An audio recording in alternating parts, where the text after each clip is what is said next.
ড্রামাটা শুরু হয় আমাদের হিরো তিশানকে দেখিয়ে। ছেলেটা দেখতে হ্যান্ডসাম হলেও বেশ গরিব আর লাজুক, চোখের দৃষ্টি কম হয়, সে চশমা পরে, আর এই কারণেই সে মেয়েদের সাথে কথা বলতেও একটু যেন কুকুরিয়ে থাকে। একদিন সন্ধ্যায় বন্ধুদের সাথে আড্ডা দেওয়ার সময় হঠাৎ তার মনে পড়ে সে তার ফোনটা দোকানে ফেলে এসছে যেখানে সে কাজ করে। সে তাড়াহুড়ো করে আবার সে দোকানে ফিরে যায়। ঠিক তখনই মুখোশ পরা 3জন ডাকাত দোকানে ঢোকে অ্যান্টিক চুরি করার জন্যে। তারা বুঝতে পারেনি ভেতরে কেউ থাকতেও পারে। তিশান তাদের উপস্থিতি বুঝতে পেয়ে সাহসের সাথে তাদের আটকানোর সিদ্ধান্ত নেয়। সে তাদের হাড়গোড় ভেঙে অস্ত্র কেড়ে নিয়ে 3জন ডাকাতকেই প্রায় আধমরা করে ফেলে। সে হিরোর মতো একাই 3জনের উপরে ভারী পড়ছিল দেখে সে লড়াই চালিয়ে যেতে চাইছিল, কিন্তু তখনই হঠাৎ ঘটলো এক বিপদ। বের হওয়ার সময় তার পা একটা টেবিলে আটকে গিয়ে সে একদম আছড়িয়ে পড়ে। এই সুযোগটা পেয়ে ডাকাতের দল তাকে বেধড়ক পিটাতে শুরু করে। তিশান যখন পালানোর চেষ্টা করছিল হঠাৎ ভাঙা কাচের টুকরো তার চোখে ঢুকে যায় আর সে সেখানেই অজ্ঞান হয়ে পড়ে। ডাকাতরা ব্যাপারটা পুরোটা না বুঝে তাকে মৃত মনে করে সেখানেই ফেলে চলে যায়। এরপরে আমাদের হিরো তিশানের জ্ঞান ফেরে হাসপাতালে। সে যখন বাথরুম যাওয়ার জন্য রুম থেকে বের হয় দেখে সবাই তার দিকে অবাক হয়ে তাকিয়ে আছে। সে বুঝতে পারছিল না আসলে ব্যাপারটা কি। বাথরুমে গিয়ে আয়নায় তাকিয়ে সে একদম চমকিয়ে ওঠে, দেখে তার চোখে সাদা ব্যান্ডেজ বাঁধা। অবাক করা বিষয় হলো ব্যান্ডেজ থাকা সত্ত্বেও সে সবকিছু একদম পরিষ্কার দেখতে পাচ্ছিল। শুধু তাই না, সে যদি কোনো দিকে ফোকাস করে তবে দেয়ালের ওপারের জিনিসও দেখতে পাচ্ছিল। যার চোখের পাওয়ার এত কম ছিল তার সাথে এমন কি অদ্ভুত ঘটলো এটা ভেবে সে একদম অস্থির। রুমে ফিরে সে ব্যান্ডেজটা খুলে চশমা পরে, কিন্তু এখন চশমা পরার পরে সে যেন স্পষ্ট কিছুই দেখতে পাচ্ছিল না। হঠাৎ তখনই একজন ডাক্তার আসে তাকে পরীক্ষা করতে। তিশান যখন ডাক্তারের দিকে তাকায় হঠাৎ তার চোখ সোনালি হয়ে ওঠে আর সে ডাক্তারের মাস্কের ভেতর পর্যন্ত দেখে ফেলে। এমনকি ডাক্তারের মুখে একটা বড় তিল পর্যন্তও তার নজরে পড়ে। সে নিশ্চিত হওয়ার জন্য ডাক্তারকে মাস্কটা খুলতে বললে দেখা যায় যে সে যেটা দেখছে সেটা একদম সত্যি, এটা কোনো হ্যালোজিনেশন না। এরপরে একজন পুলিশ অফিসার আসে তদন্ত করার জন্য। তিনি তিশানকে একটা আপেল খেতে দেয়, কিন্তু সে তার নতুন ক্ষমতা দিয়ে দেখে ফেলে যে আপেলটার ভিতরটা পচা। অফিসার তিশানকে সন্দেহ করতে শুরু করে যে সেও হয়তো ডাকাতদের সাথে জড়িত ছিল, তা না হলে ডাকাতরা কেন তাকে জ্যান্ত ছেড়ে দিল। এখানে সে নিজেকে নির্দোষ প্রমাণ করার জন্য বলে যে সে তো ওই ডাকাতদেরকে আটকাতে গিয়েছিল, উল্টো এখন তাকেই সন্দেহ করা হচ্ছে। এরপর আমরা দেখি হাসপাতাল থেকে ছাড়া পাওয়ার পরে সে তার বসের সঙ্গে দেখা করতে গিয়েছে, কিন্তু সেখানে তার জন্য অপেক্ষা করছিল একটা বড় ধাক্কা। বস তার গত মাসের বেতনটা হাতে ধরিয়ে দিয়ে তাকে চাকরি থেকে বের করে দেয়। সে বাড়ি ফিরে তার বন্ধুর সাথে বসে দুশ্চিন্তা করছিল যে সে কিভাবে এবার তার দিনাগুলো শোধ করবে। তখন বন্ধুরা তাকে একটা মূর্তি দিয়ে দাবি করে যে এটা অনেক পুরনো আমলের আর এর দাম কমপক্ষে $100 হবে। তিশান তার ক্ষমতা ব্যবহার করে মূর্তিটা ছুঁয়েই বুঝে ফেলে যে এটা নকল, কিন্তু বন্ধুটা বিশ্বাস না করে মূর্তিটা একটা অ্যান্টিক্স মার্কেটে নিয়ে যায়। সেখানকার দোকানের মালিকও ঠিক একই কথা বলে, এটার দাম $5 বেশি হতেই পারে না। তখন তিশানের বন্ধু বুঝতে পারে যে তিশান ঠিকই বলছিল। দোকানে থাকাকালীন আমাদের হিরোর চোখ অন্য একটা মূর্তির উপরে পড়ে। ধুলোয় ঢাকা থাকলেও সে বুঝতে পারে যে এটা খুব মূল্যবান একটা জিনিস। সে কৌতূহলী হয়ে দাম জিজ্ঞাসা করলে দোকানদার ওটাকে $100 বিক্রি করতে রাজি হয়ে যায়। সঙ্গে সঙ্গে তিশান ওটা কিনে নেয়, কিন্তু ওর বন্ধু ওকে রেগে গিয়ে বলে যে তুমি তো এটা কিনে ঠকে গেলে। ঠিক তখনই একটা ধনী কালেক্টর তিশানের হাতের মূর্তিটা দেখে $1000 দাম হাঁকে, কিন্তু তারপরেও আমাদের হিরো সেটা বিক্রি করতে চায় না। এরপরে সেখানে অ্যান্টিক বিষয়ে অভিজ্ঞ একটা লোক আসে। তিনি মূর্তিটা ভালো করে দেখে বলে আমি এটার জন্য $10,000 দেবো। সবাই তো অবাক। এরপরে ওই লোকটা যখন মূর্তিটা পরিষ্কার করে দেখা যায় ওর রংটা বদলিয়ে লাল হয়ে গিয়েছে। আসলে ওটা ছিল খুব দামি একটা গাছের কাঠ। সবাই বেশ তাজ্জব হয়ে ভাবছিল যে তিশান এক নজরেই কিভাবে এটা চিনে ফেললো। শেষমেশ অন্য একজন লোক $20,000 দাম দিতে চাইলে তিশান এবার সেটা বিক্রি করতে রাজি হয়ে যায়। সে অনেক খুশি, কারণ এখন সে তার সব দেনা শোধ করতে পারবে। আমাদের হিরো আর তার বন্ধু এই খুশিটা উপভোগ করার জন্য অনেক খাবার দাবার অর্ডার করে। তিশান ঠিক করে সে তার এই ক্ষমতা ব্যবহার করে অনেক বড় লোক হয়ে দেখাবে। পরের দিন সে তার বন্ধুকে নিয়ে বিভিন্ন দোকানের দামি আর ঐতিহাসিক জিনিসের খোঁজে বের হয়। সেখানকারই একটা দোকানে সে একটা বিরল কাঠ খুঁজে পায়। দোকানদার সেটার দাম চাই $5,000। তার বন্ধু এত দাম শুনে না করলেও তিশান বলে যে আমার উপরে ভরসা রাখ, নিলামে তুললে এটা অন্তত $50,000 বিক্রি হবে। তারা ওটা কিনে ফেলে আর যাচাই করার জন্য অন্য একটা অ্যান্টিক এক্সপার্টের কাছে নিয়ে যায়। কিন্তু এবার সেই এক্সপার্ট জানায় এই জিনিসটা আসলে আলাদা, এর কিছু অংশ আসল আর বাকিটা নকল। যদি এটা বিক্রি করা হয় তবে $500 বেশি পাওয়া যাবে না। এখানে তিশান বড় একটা ধাক্কা খায় আর বুঝতে পারে যে শুধু সুপার পাওয়ারের ভরসায় নির্ভর থাকলে হবে না, অ্যান্টিক জিনিসের ওপরে বিশেষভাবে জ্ঞানও থাকতে হবে। সে বাড়িতে ফিরে প্রচুর বই কিনে নিয়ে এসে অ্যান্টিক জিনিসের উপরে পড়াশোনা শুরু করে। কয়েকদিন পর সেই এক্সপার্টটা তিশানকে ফোন করে এমন একটা জায়গার কথা জানায় যেখানে পুরনো দিনের দামি জিনিসপত্র বিক্রি হচ্ছিল। তিনি তিশানকে সেই জায়গায় গিয়ে তার অর্জন করা জ্ঞানটা পরীক্ষা করতে বলে, তবে সাবধান করে দেয় যেন সে সেখানে গিয়ে কিছুই না কেনে, শুধু দেখে আর অভিজ্ঞতা অর্জন করে। তিশানও বেশ উত্তেজনা নিয়ে তার বন্ধুর সাথে সেই মার্কেটে গিয়ে হাজির হয়। সেখানে গিয়ে তারা অনেক অমূল্য আর প্রাচীন জিনিস দেখতে পায়। মার্কেটে তার নজর পড়ে এমন একটা ছোট মূর্তির উপরে যেটা কেউ কিনছিল না, ভাবছিল সেটা হয়তো নকল। কিন্তু তিশান ওর বিশেষ ক্ষমতা দিয়ে বুঝতে পারে যে ওটার ভিতরে অন্য কিছু আছে। মূর্তিটার দাম ছিল $12,000, কিন্তু তিশানের কাছে ছিল তখন মাত্র $5,000। সে যখন দরদাম করছিল আশেপাশের লোক এটা দেখে বেশ হাসাহাসি করছিল, কিন্তু ওখানকার একটা ব্যবসায়ী তার নাচড়বান্ধা ভাব দেখে মুগ্ধ হয়ে $5,000 সেটা তাকে দিয়ে দেয়। ওই ব্যবসায়ী কৌতূহলী হয়ে তার পিছু নেয় এটা জানার জন্য যে সে কেন এটা কেনার জন্য এত চাপ দিচ্ছিল। তিশান মূর্তিটা নিয়ে সেই অ্যান্টিক এক্সপার্টের কাছে যায়। পরীক্ষা করে তিনি বলেন এটা 19 শতকের নামকরা শিল্পীর কাজের একটা নকল মাত্র। কিন্তু আমাদের হিরো জেদ ধরে বলে যে না, এটা জোড়া লাগানোর ধরনটা দেখো, খুব অদ্ভুত। অ্যান্টিক এক্সপার্টটা তখন আবারও একবার চেক করার পরে পুরো চমকিয়ে ওঠে। আসলে মূর্তিটা স্যান্ডউইচের মতো 3 ভাগ করে বানানো ছিল। ওপরের নকল স্তরটা ছিল ভেতরের আসল আর মূল্যবান অংশটাকে বাঁচানোর জন্য। ব্যবসায়ী তো এটা দেখে একদম অবাক। সে তিশানের কাছ থেকে ওই মূর্তিটা $15 মিলিয়ন দিয়ে কিনতে চাই, কিন্তু তিশান অত টাকায় বিক্রি না করে সে বুদ্ধি খাটিয়ে বলে যে আমি আপনাকে এটা 5 মিলিয়নে দিয়ে দেবো, কারণ আপনার সাহায্যেই আমি এটা কিনতে পেরেছিলাম। তিশানের এই সততা দেখে ব্যবসায়ী আর অ্যান্টিক এক্সপার্ট দুজনেই বেশ খুশি হয় ওর উপরে। অ্যান্টিক এক্সপার্টটা তখন তাকে বলে যে ইতিহাসেও ঠিক এমনই একজন জাদুকরী চোখের বীরের গল্প আছে, তুমি যেন এই চোখকে কখনো খারাপ কাজে ব্যবহার করো না। খুশি হয়ে তিশান বাড়ি ফিরে দুহাত ভরে খরচ করে। সাথে সাথেই সে অ্যান্টিক্সের ব্যাপারে আরও বেশি পড়াশোনা করতে শুরু করে।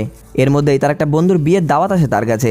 সে তার সব টাকা সাথে নিয়ে বন্ধুর শহরের উদ্দেশ্যে রওনা দেয়। সেখানে পৌঁছিয়ে সে জানতে পারে যে একদল আর্কিওলজিস্ট মরুভূমিতে একটা রাজকীয় সমাধির খোঁজ করছে।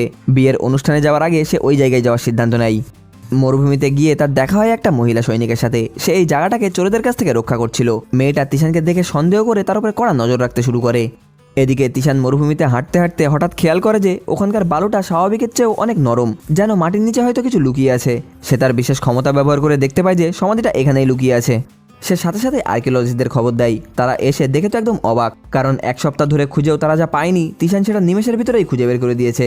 তারা আমাদের হিরোকে তাদের টিমের সঙ্গে যোগ দেওয়ার অনুরোধ করলো, কিন্তু ঝামেলা হলো একদল ডাকাতও সেখানে ওত পেতেছিল ওই সমাধিটা লুট করার জন্যে। সেই দিন সন্ধ্যায় আমাদের হিরো সেই মেয়ে সৈনিকের সঙ্গে ডিনারে যাচ্ছিল। পথে ডাকাতরা তার উপরে আক্রমণ করে তার চোখ বেঁধে ফেলে তাকে কিডন্যাপ করার চেষ্টা করে, কিন্তু তিশান তার ক্ষমতা ব্যবহার করে কাপড়ের ভেতর থেকে তাদের মুখ দেখে ফেলে আর একজনের ঘাড়ের একটা ট্যাটু লক্ষ্য করে। ঠিক সময় ওই মেয়েটা চলে আসায় ডাকাতরা ভয়তে সেখান থেকে পালিয়ে যায়। তবে মেয়েটা অবাক হয় যখন সে জানতে পারে যে আমাদের হিরো ডাকাতদের মুখগুলো দেখে ফেলেছে, যদিও তখন তার চোখ বাঁধা ছিল। সে তিশানকে থানায় নিয়ে যায় আর ছবির অ্যালবামের ভিতর থেকে একজনকে চিহ্নিতও করে। পুলিশ তাদের আস্তানায় হানা দিলেও সেখানে কাউকে খুঁজে পাওয়া যায় না। বদলে তারা পায় প্রচুর পরিমাণে গোলাবারুদ। তারা বুঝতে পারে ডাকাতরা বিয়ের অনুষ্ঠানের সময় বিস্ফোরণ করে সেই সমাধির ভিতরে ঢোকার পরিকল্পনা করছিল, যাতে আওয়াজটা কেউ শুনতে না পায়। ঠিক তখনই ডাকাতরা ওই সমাধির প্রবেশপথটা উড়িয়ে দেয়। সাথে সাথে মেয়েটা সেখানে পৌঁছিয়ে তিশানকে সাথে নিয়ে সেই সুড়ঙ্গের ভিতরে ঢুকে পড়ে। তিশান কিছুটা ভয় পেলেও মেয়েটা তাকে সান্ত্বনা দেয় যে আমি তোমার সঙ্গেই আছি। ভিতরে ঢুকে তারা দেওয়ালে সব প্রাচীন পেন্টিং দেখে তো একদম পুরো মুগ্ধ হয়ে যায়। অন্য একটা কামরায় ঢোকার সময় ওই সৈনিকটা ভুল করে একটা ভয়ঙ্কর ফাঁদে পা দিয়ে ফেলে। তিশান দ্রুত তার ক্ষমতা ব্যবহার করে তাকে জড়িয়ে ধরে সেখান থেকে বাঁচিয়ে নেয়। ঠিক তখনই চারপাশ থেকে তাদের উপরে হুলকাটার বৃষ্টি হতে শুরু করে, কিন্তু আমাদের হিরো অলৌকিকভাবে সবগুলোকে এড়িয়ে যায়। মেয়েটা তিশানকে তার জীবন বাঁচানোর জন্য ধন্যবাদ জানায়, কিন্তু বিপদটা তখনও কাটেনি। ডাকাতরা তাদের পিছু নিতে শুরু করে। এর মধ্যেই একজন আর্কিওলজিস্ট ভুল করে একটা পাথরে চাপ দিলে মেঝের একটা অংশ খুলে যায়। চোখের পলকেই তিশান আর ওই মেয়েটা সেই পাতা ফাঁদের ভিতরে পড়ে যায়। চারিদিকে শুধু প্রাচীন সব মূর্তি, বের হওয়ার কোনো পথই দেখা যাচ্ছিল না। গর্তের ভিতরে মেয়েটা খুব ভয় পাচ্ছিল। হঠাৎ মূর্তিগুলোর মুখ দিয়ে বালি বেরোতে থাকে। তারা বুঝতে পারে দ্রুত এখান থেকে না বের হলে জীবন্ত কবর হয়ে যাবে। তিশান তার ক্ষমতা ব্যবহার করে পালানোর একটা রাস্তা খুঁজে বের করে আর মাটি খুঁড়ে একটা সুড়ঙ্গ তৈরি করে। সেখান থেকে একটা নতুন দরজা খুলে যায় আর পুরো টিমটা ভেতরে ঢুকে পড়ে। সেখানে প্রাচীন সব দামি জিনিসের ছড়াছড়ি, কিন্তু হঠাৎ আমাদের হিরোর সামনে পড়ে 1000 বছর পুরনো একটা মানুষের কঙ্কাল। তিশান সেখানে একটা ডায়েরি খুঁজে পায় আর জানতে পারে এই 1000 বছর আগে মারা যাওয়া মানুষটা ছিল পৃথিবীর প্রথম গোল্ডেন আইসের অধিকারী, যেটা এখন আমাদের হিরোর কাছে রয়েছে। তবে বাকিরা এটা রূপকথার গল্প ভেবে উড়িয়ে দিলেও আমাদের হিরো বুঝতে পারে কাহিনীটা একদম সত্যি। সে ডায়েরিটা টিমের কাছে রাখার সিদ্ধান্ত নেয়। ঠিক তখনই সে তার ক্ষমতা ব্যবহার করে বুঝতে পারে যে ডাকাতরা একটা বিস্ফোরণ ঘটাতে চলেছে। সে সবাইকে সতর্ক করার আগেই বিকট একটা শব্দে বিস্ফোরণ হয় আর সব চারিদিকে ছড়িয়ে পড়ে। এই সুযোগে ডাকাতরা তাদের পছন্দ মতন জিনিসপত্র সেখান থেকে গুছিয়ে নিয়ে পালিয়ে যায়। সৈনিক মেয়েটা জ্ঞান ফিরে পাওয়ার সাথে সাথেই তিশান ঠিক আছে কিনা এটা নিশ্চিত করে ডাকাতদের পিছু ধাওয়া করে। সে একজনকে ধরেও ফেলে, কিন্তু ডাকাতটা বলে যে সে বিয়েতে মেহমান সেজে এসছে। কিন্তু তখনই তার ঘাড়ের ট্যাটু দেখে মেয়েটা তাকে চিনে ফেলে। তখনই ডাকাতটা বাঁচার জন্য একটা মহিলাকে বন্দি করে মেরে ফেলার হুমকি দেয়। তিশান সেখানে পৌঁছিয়ে তার বিশেষ দৃষ্টি দিয়ে দেখতে পায় যে ডাকাতের বন্দুকে আসলে কোনো গুলিই নেই, সেটা একদম খালি। সে ডাকাতকে বলে হিজড়েদের মতো মেয়েকে কি আটকে রেখেছিস, সাহস থাকলে আমাকে আটকে দেখা। তিশান একদম নির্ভয়ে বন্দুকের সামনে গিয়ে বলে যে সাহস থাকলে এবার গুলি করে দেখা। ডাকাতটা ট্রিগার টিপলেও দেখা গেল গুলি বের হচ্ছে না। ডাকাত দলের লিডার যখন দেখলো যে তাদের মিশনটা ফেল হতে যাচ্ছে, তখনই সে তার নিজের লোককে মেরে ফেলার সিদ্ধান্ত নেয়, যাতে কোনো রকম তথ্য ফাঁস না হয়। সে ওই ডাকাতটার ব্যাগে রাখা একটা বোমা নিজের কাছে থাকা রিমোট দিয়ে বিস্ফোরণ করিয়ে দেয়। তিশাং আগে ভাগেই বিস্ফোরণের সংকেত পেয়ে মেয়েটাকে জড়িয়ে ধরে সেখান থেকে দূরে লাফ দেয়। মেয়েটা তো এখানে আমাদের হিরোর সাহস দেখে একেবারে ফিদা। পরে তারা গিয়ে দেখে যে ডাকাতটা মারা গিয়েছে। শহরে ফিরে তিশান আর্কিওলজিস্ট দলের কাছে সেই সমাধির পাশে পাওয়া ডায়েরিটা চাই। আমাদের হিরোর সাহসী পদক্ষেপগুলো দেখে তিনি ওটা তাকে দিয়ে দেয়। তিশান ডায়েরিটা পড়া শুরু করে।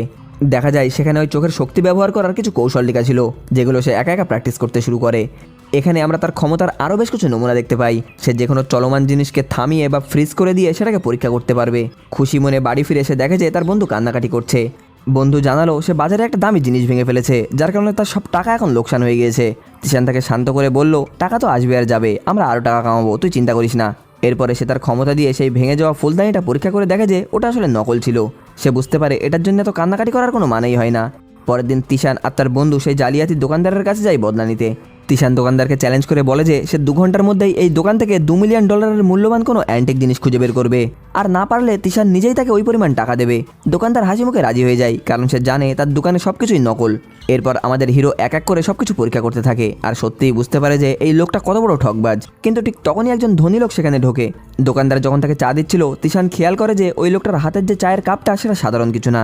সে তার চোখ দিয়ে পরীক্ষা করে দেখে যে এটা পৃথিবীর খুব দামি 3টে কাপের ভিতরের থেকে একটা। তিশানের এই জহুরি চোখ দেখে দোকানদার বাজিটা হেরে যায় আর তার বন্ধুর সব টাকা ও ক্ষতিপূরণ হিসেবে ফেরত দিয়ে দেয়। ওখানে থাকা ধনী ব্যক্তিটা তিশানের এই প্রতিভা দেখে বেশ মুগ্ধ হয়ে যায় আর একই সাথে তাকে প্রাচীন দিনের জিনিসপত্রের একটা নিলামের অনুষ্ঠানে আমন্ত্রণ করে। তিশান যখন এই বিষয় নিয়ে তার গুরুর কাছে পরামর্শ নিতে গেল, তিনি তাকে একটা উপদেশ দিল, সে যেন মূল্যবান রত্ন, রুবি আর সোনা সম্পর্কে ভালোভাবে পড়াশোনা করে যায়, যাতে কেউ তাকে ঠকাতে না পারে। আমাদের হিরো কথা মতো এক বাক্স বই নিয়ে বাড়ি এসে পড়াশোনায় ডুবে যায়। তার বন্ধু এটা দেখে অবাক যে তিশান এক রাতের ভিতরেই সেই বইগুলো সব পড়ে ফেলেছে। সে বুঝতে পারে তিশান নিশ্চয়ই কিছু একটা লুকোচ্ছে। পরের দিন তারা সেই দুর্লভ জিনিসের অনুষ্ঠানে যায়। সেখানে গিয়ে তাদের সেই ধনী লোকটার সাথে দেখা হয়। এবার এখানে আমাদের হিরোকে ওই লোকটা গরিব বলে অপমান করে। অনুষ্ঠানে তিশানের নজর পড়ে একটা সুন্দর মহিলার উপরে, যে ওখানে জিনিসপত্র বিক্রি করছিল। সেই মহিলাটাও তিশানের উপরে বেশ আগ্রহ নিয়ে তাকিয়েছিল। ঠিক তখনই সেখানে সেই মহিলা অফিসারটা এসে হাজির হয়। তিশানের প্রতি তার বান্ধবীর আকর্ষণ দেখে সে মনে মনে কিছুটা হলেও হিংসা করছিল। এখানেই আমাদের হিরোর সাথে সেই ব্যবসায়ীটারও দেখা হয়, যে এর আগে তার কাছ থেকে মূর্তি কিনেছিল। তিনি তাকে নিলামের নিয়মগুলো বুঝিয়ে দেয়। নিয়মটা হলো সামনে রাখা পাথর বা রত্ন দেখে বাজি ধরতে হবে যে কোনটা আসল আর কোনটা নকল। তিশান বুঝতে পারে এবার হারলে হয়তো তাকে দিনার দায়ে জেলে যেতে হবে। নিলাম শুরু হতেই একটা সবুজ রঙের পাথর সামনে আনা হলো। সবাই ভাবছিল এর ভিতরে হয়তো দামি পান্না আছে, তাই দামটাও হু হু করে বাড়তে থাকে। আমাদের হিরো ওটা কেনার চেষ্টা করলেও শেষমেশ ওই ধনী লোকটা একটা বেশি দাম হেঁকে অকশনটা জিতে যায়। কিন্তু তিশানও হাল ছাড়ে না। পাশেই রাখা কিছু পাথর সে তার সোনালি চোখ দিয়ে পরীক্ষা করতে থাকে। একটা বিশেষ পাথরের ওপরে তার সন্দেহ হয় যে ভিতরে হয়তো বিরল কোনো পান্না বা দামি কোনো জিনিস থাকতে পারে। সে $5000 ওটা কেনার সিদ্ধান্ত নেয়। তার বন্ধু তাকে অন্য পাথর কিনতে বললেও সে নিজের সিদ্ধান্তে একদম পুরো অটল থাকে। যখন পাথরটা রত্ন বিশেষজ্ঞের কাছে নিয়ে যাওয়া হয়, পাথরটা প্রথমবার ভাঙার পরে শুরুর ভিতর থেকে সাদা পাথর বের হয়, যেটা দেখে সেই ধনী লোকটা তো তিশানকে আনাড়ি বলে ঠাট্টা করতে শুরু করে। কিন্তু সে দমে না গিয়ে বিশেষজ্ঞকে বলল যে পাথরটা আবারও একবার ভাঙো। এবার পাথরটা ভাঙতেই ভেতর থেকে হালকা সবুজ রং বের হয়ে আসে। সবাই অবাক হয়ে তিশানকে পরামর্শ দেয় সে যেন পাথরটা না ভাঙে, কারণ এখনই এটার দাম $1,00,000 হয়ে গিয়েছে। কিন্তু তিশান আরও একবার বলে যে আপনি আরেকবার ভাঙুন। উপস্থিত সবাই তখন চরম উত্তেজনায় কাঁপছে। তৃতীয়বার ভাঙার পরে দেখা যায় ভিতরে এক বিরল মূল্যবান পান্না রয়েছে। মুহূর্তেই সেই পাথরটার দাম উঠতে উঠতে $18 মিলিয়ন গিয়ে ঠেকলো। মাত্র 5000-এ কেনা পাথর থেকে 18 মিলিয়ন লাভ করার পরে আমাদের হিরো তো মহা খুশি। এদিকে সেই ধনী লোকটা এটা দেখে তো একদম রাগে আগুন। সে ভাবলো তিশান পারলে সে কেন পারবে না। সেও তার কেনা পাথরটা ভাঙার নির্দেশ দেয়। প্রথমবার ভাঙার পরে যখন সবুজ ভাব দেখা যায়, লোকজন এটাকে 10 মিলিয়নে কেনার দাবি করে, কিন্তু সে লোভে পড়ে আরও বেশি পাওয়ার আশায় আবার ভাঙতে বলে। দ্বিতীয়বার ভাঙার পরে বিরল পান্না দেখে লোকেরা 30 মিলিয়ন দেওয়ার অফার করে, কিন্তু সে এতেও রাজি হয় না। তখনই তিশান তাকে চ্যালেঞ্জ করে বলে যে সাহস থাকলে আমার মতো 3বার ভেঙে দেখাও।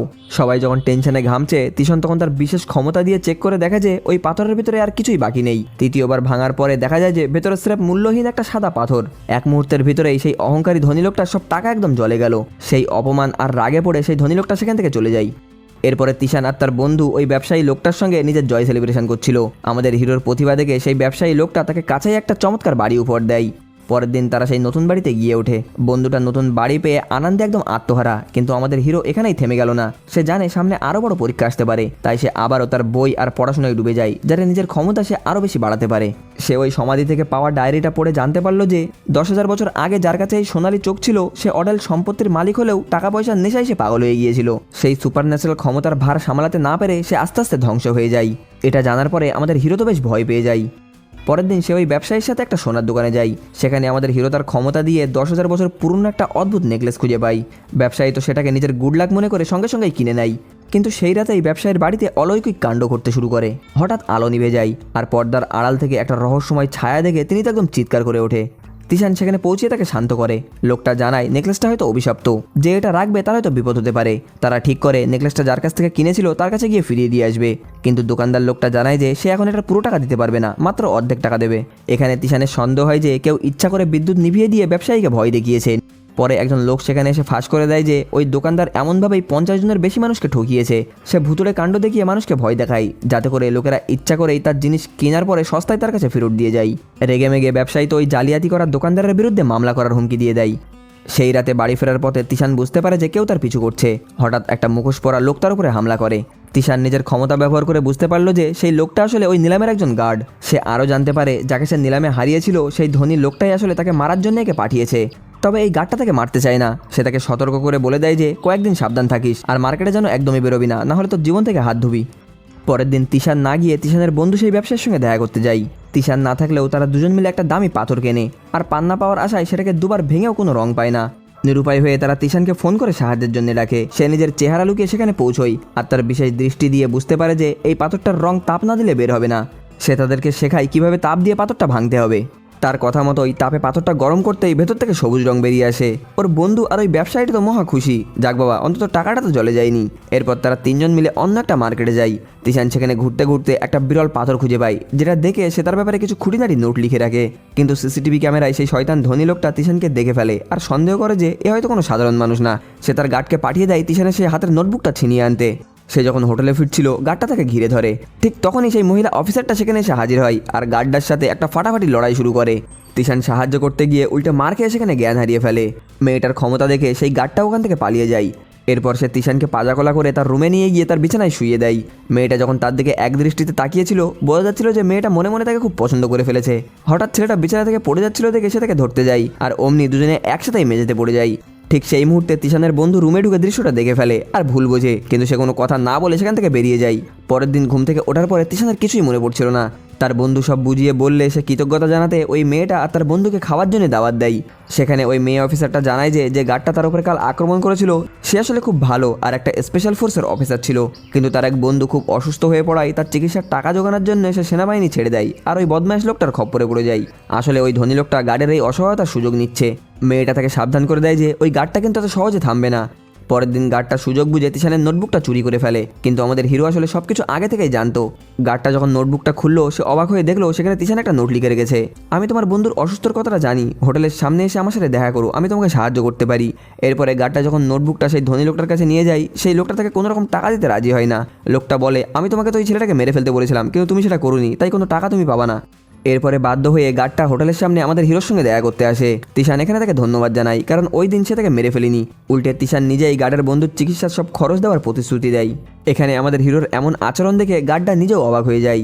এরপরে তারা দুজন মিলে ওই শয়তান ধনী লোকটাকে ফাঁসানোর একটা মোক্ষম পরিকল্পনা বানায়।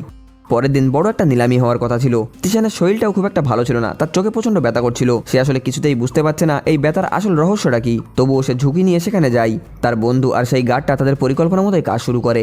তারা সবার চোখ এড়িয়ে ধনী লোকটার রুমের চাবি চুরি করে তার ল্যাপটপটা অন করে। এদিকে সেই ধনী লোকটাও খুব আত্মবিশ্বাসী ছিল, কারণ সে ভেবেছিল তিশানের নোটবুকটা চুরি করার পরে সে হয়তো সব আসল পাথর চিনে ফেলেছে। কিন্তু আসল ব্যাপারটা হলো তিশানের বন্ধু নোটবুকের পাথরগুলোর নামগুলো সব অদল বদল করে রেখেছিল। এখানে এই লোকটা কিছু একটা গড়বড় বুঝতে পেয়ে রুমের ভিতরে দৌড়িয়ে যায়, কিন্তু ততক্ষণে সে লুকিয়ে পড়েছিল। অন্যদিকে তিশানের দেওয়া আসল তথ্য কাজে লাগিয়ে ব্যবসায়ীটা সব আসল বিরল পাথরগুলো কিনে নেয়। আমাদের হিরো তার সোনালি চোখ ব্যবহার করে দেখতে পায় যে একটা পাথরের ভিতরে অত্যন্ত দুর্লভ লাল সোনা রয়েছে। সবার সামনে পাথরটা ভাঙতেই সেই লাল সোনাটা বেরিয়ে আসে। কয়েক বছর ধরে মানুষ যা খুঁজছিল তার দেখে সবাই তো একদম পুরো তাজ্জব। এই সোনা দিয়ে গয়না বানালে তার দাম হবে একদম আকাশচুম্বী। বড় বড় ব্যবসায়ীরা এটার দাম হাঁকতে শুরু করে।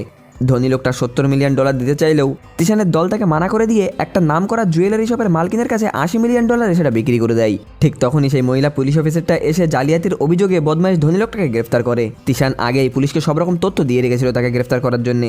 সবাই মিলে এই বড় সাফল্যটা বেশ আনন্দের সাথে উপভোগ করে। একই সাথে গার্ডটাও তার বন্ধুর চিকিৎসার জন্য তিশানকে ধন্যবাদ জানায়। আগের সেই ধনী ব্যবসায়ীটা এখানে আমাদের হিরোর নামে বড় একটা শোরুম খুলে দেয়, আর তার নাম এখন চারিদিকে বেশ ভাইরাল। এখানে তিশান সেই গার্ডটাকে তার পার্সোনাল বডিগার্ড হিসেবে নিয়োগ করে।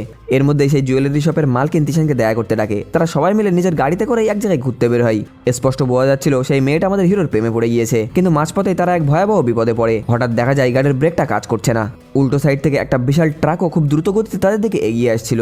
তিশান গাড়িটা সরানোর চেষ্টা করলেও শেষমেশ তাদের ভয়াবহ একটা অ্যাক্সিডেন্ট হয়ে যায়। তার যখন জ্ঞান ফেরে সে দ্রুত অ্যাম্বুলেন্স ডাকে। হাসপাতালে যাওয়ার পর দেখা গেল ভাগ্যক্রমে তার চোট খুব একটা সিরিয়াস না, কিন্তু সে ওই মেয়েটা মানে জুয়েলারি শপের মালকিনের জন্য খুব চিন্তিত ছিল। নার্স জানালো ওই মেয়েটা অনেক বড় লোক ঘরের সন্তান হওয়ায় তাকে ভিআইপি সেলে রাখা হয়েছে। তিশানকে যখন দেখতে যাই সেখানে মেয়েটার বাবার সাথে তার দেখা হয়ে যায়। ভদ্রলোকটা তাকে ধন্যবাদ জানাই, কারণ তিশানি তার মেয়ের কাছে সেই বিরল রত্নটা বিক্রি করেছিল। এটা বলে সে ওখান থেকে বেরিয়ে যায়। এখানে আমাদের হিরো মেয়েটার জন্য একটা গিফট নিয়ে এসেছিল, কিন্তু সেখানে গিয়ে সে দেখলো মেয়েটা এর আগেই অনেক দামি দামি গিফট পেয়েছে। সে খুব লজ্জা পেলেও তার সাধারণ গিফটটা তাকে দেয়, কিন্তু মেয়েটা খুব খুশি হয়ে ওটা নিয়ে নেয় আর বলে যে এটা তার পাওয়া সব থেকে সেরা উপহার।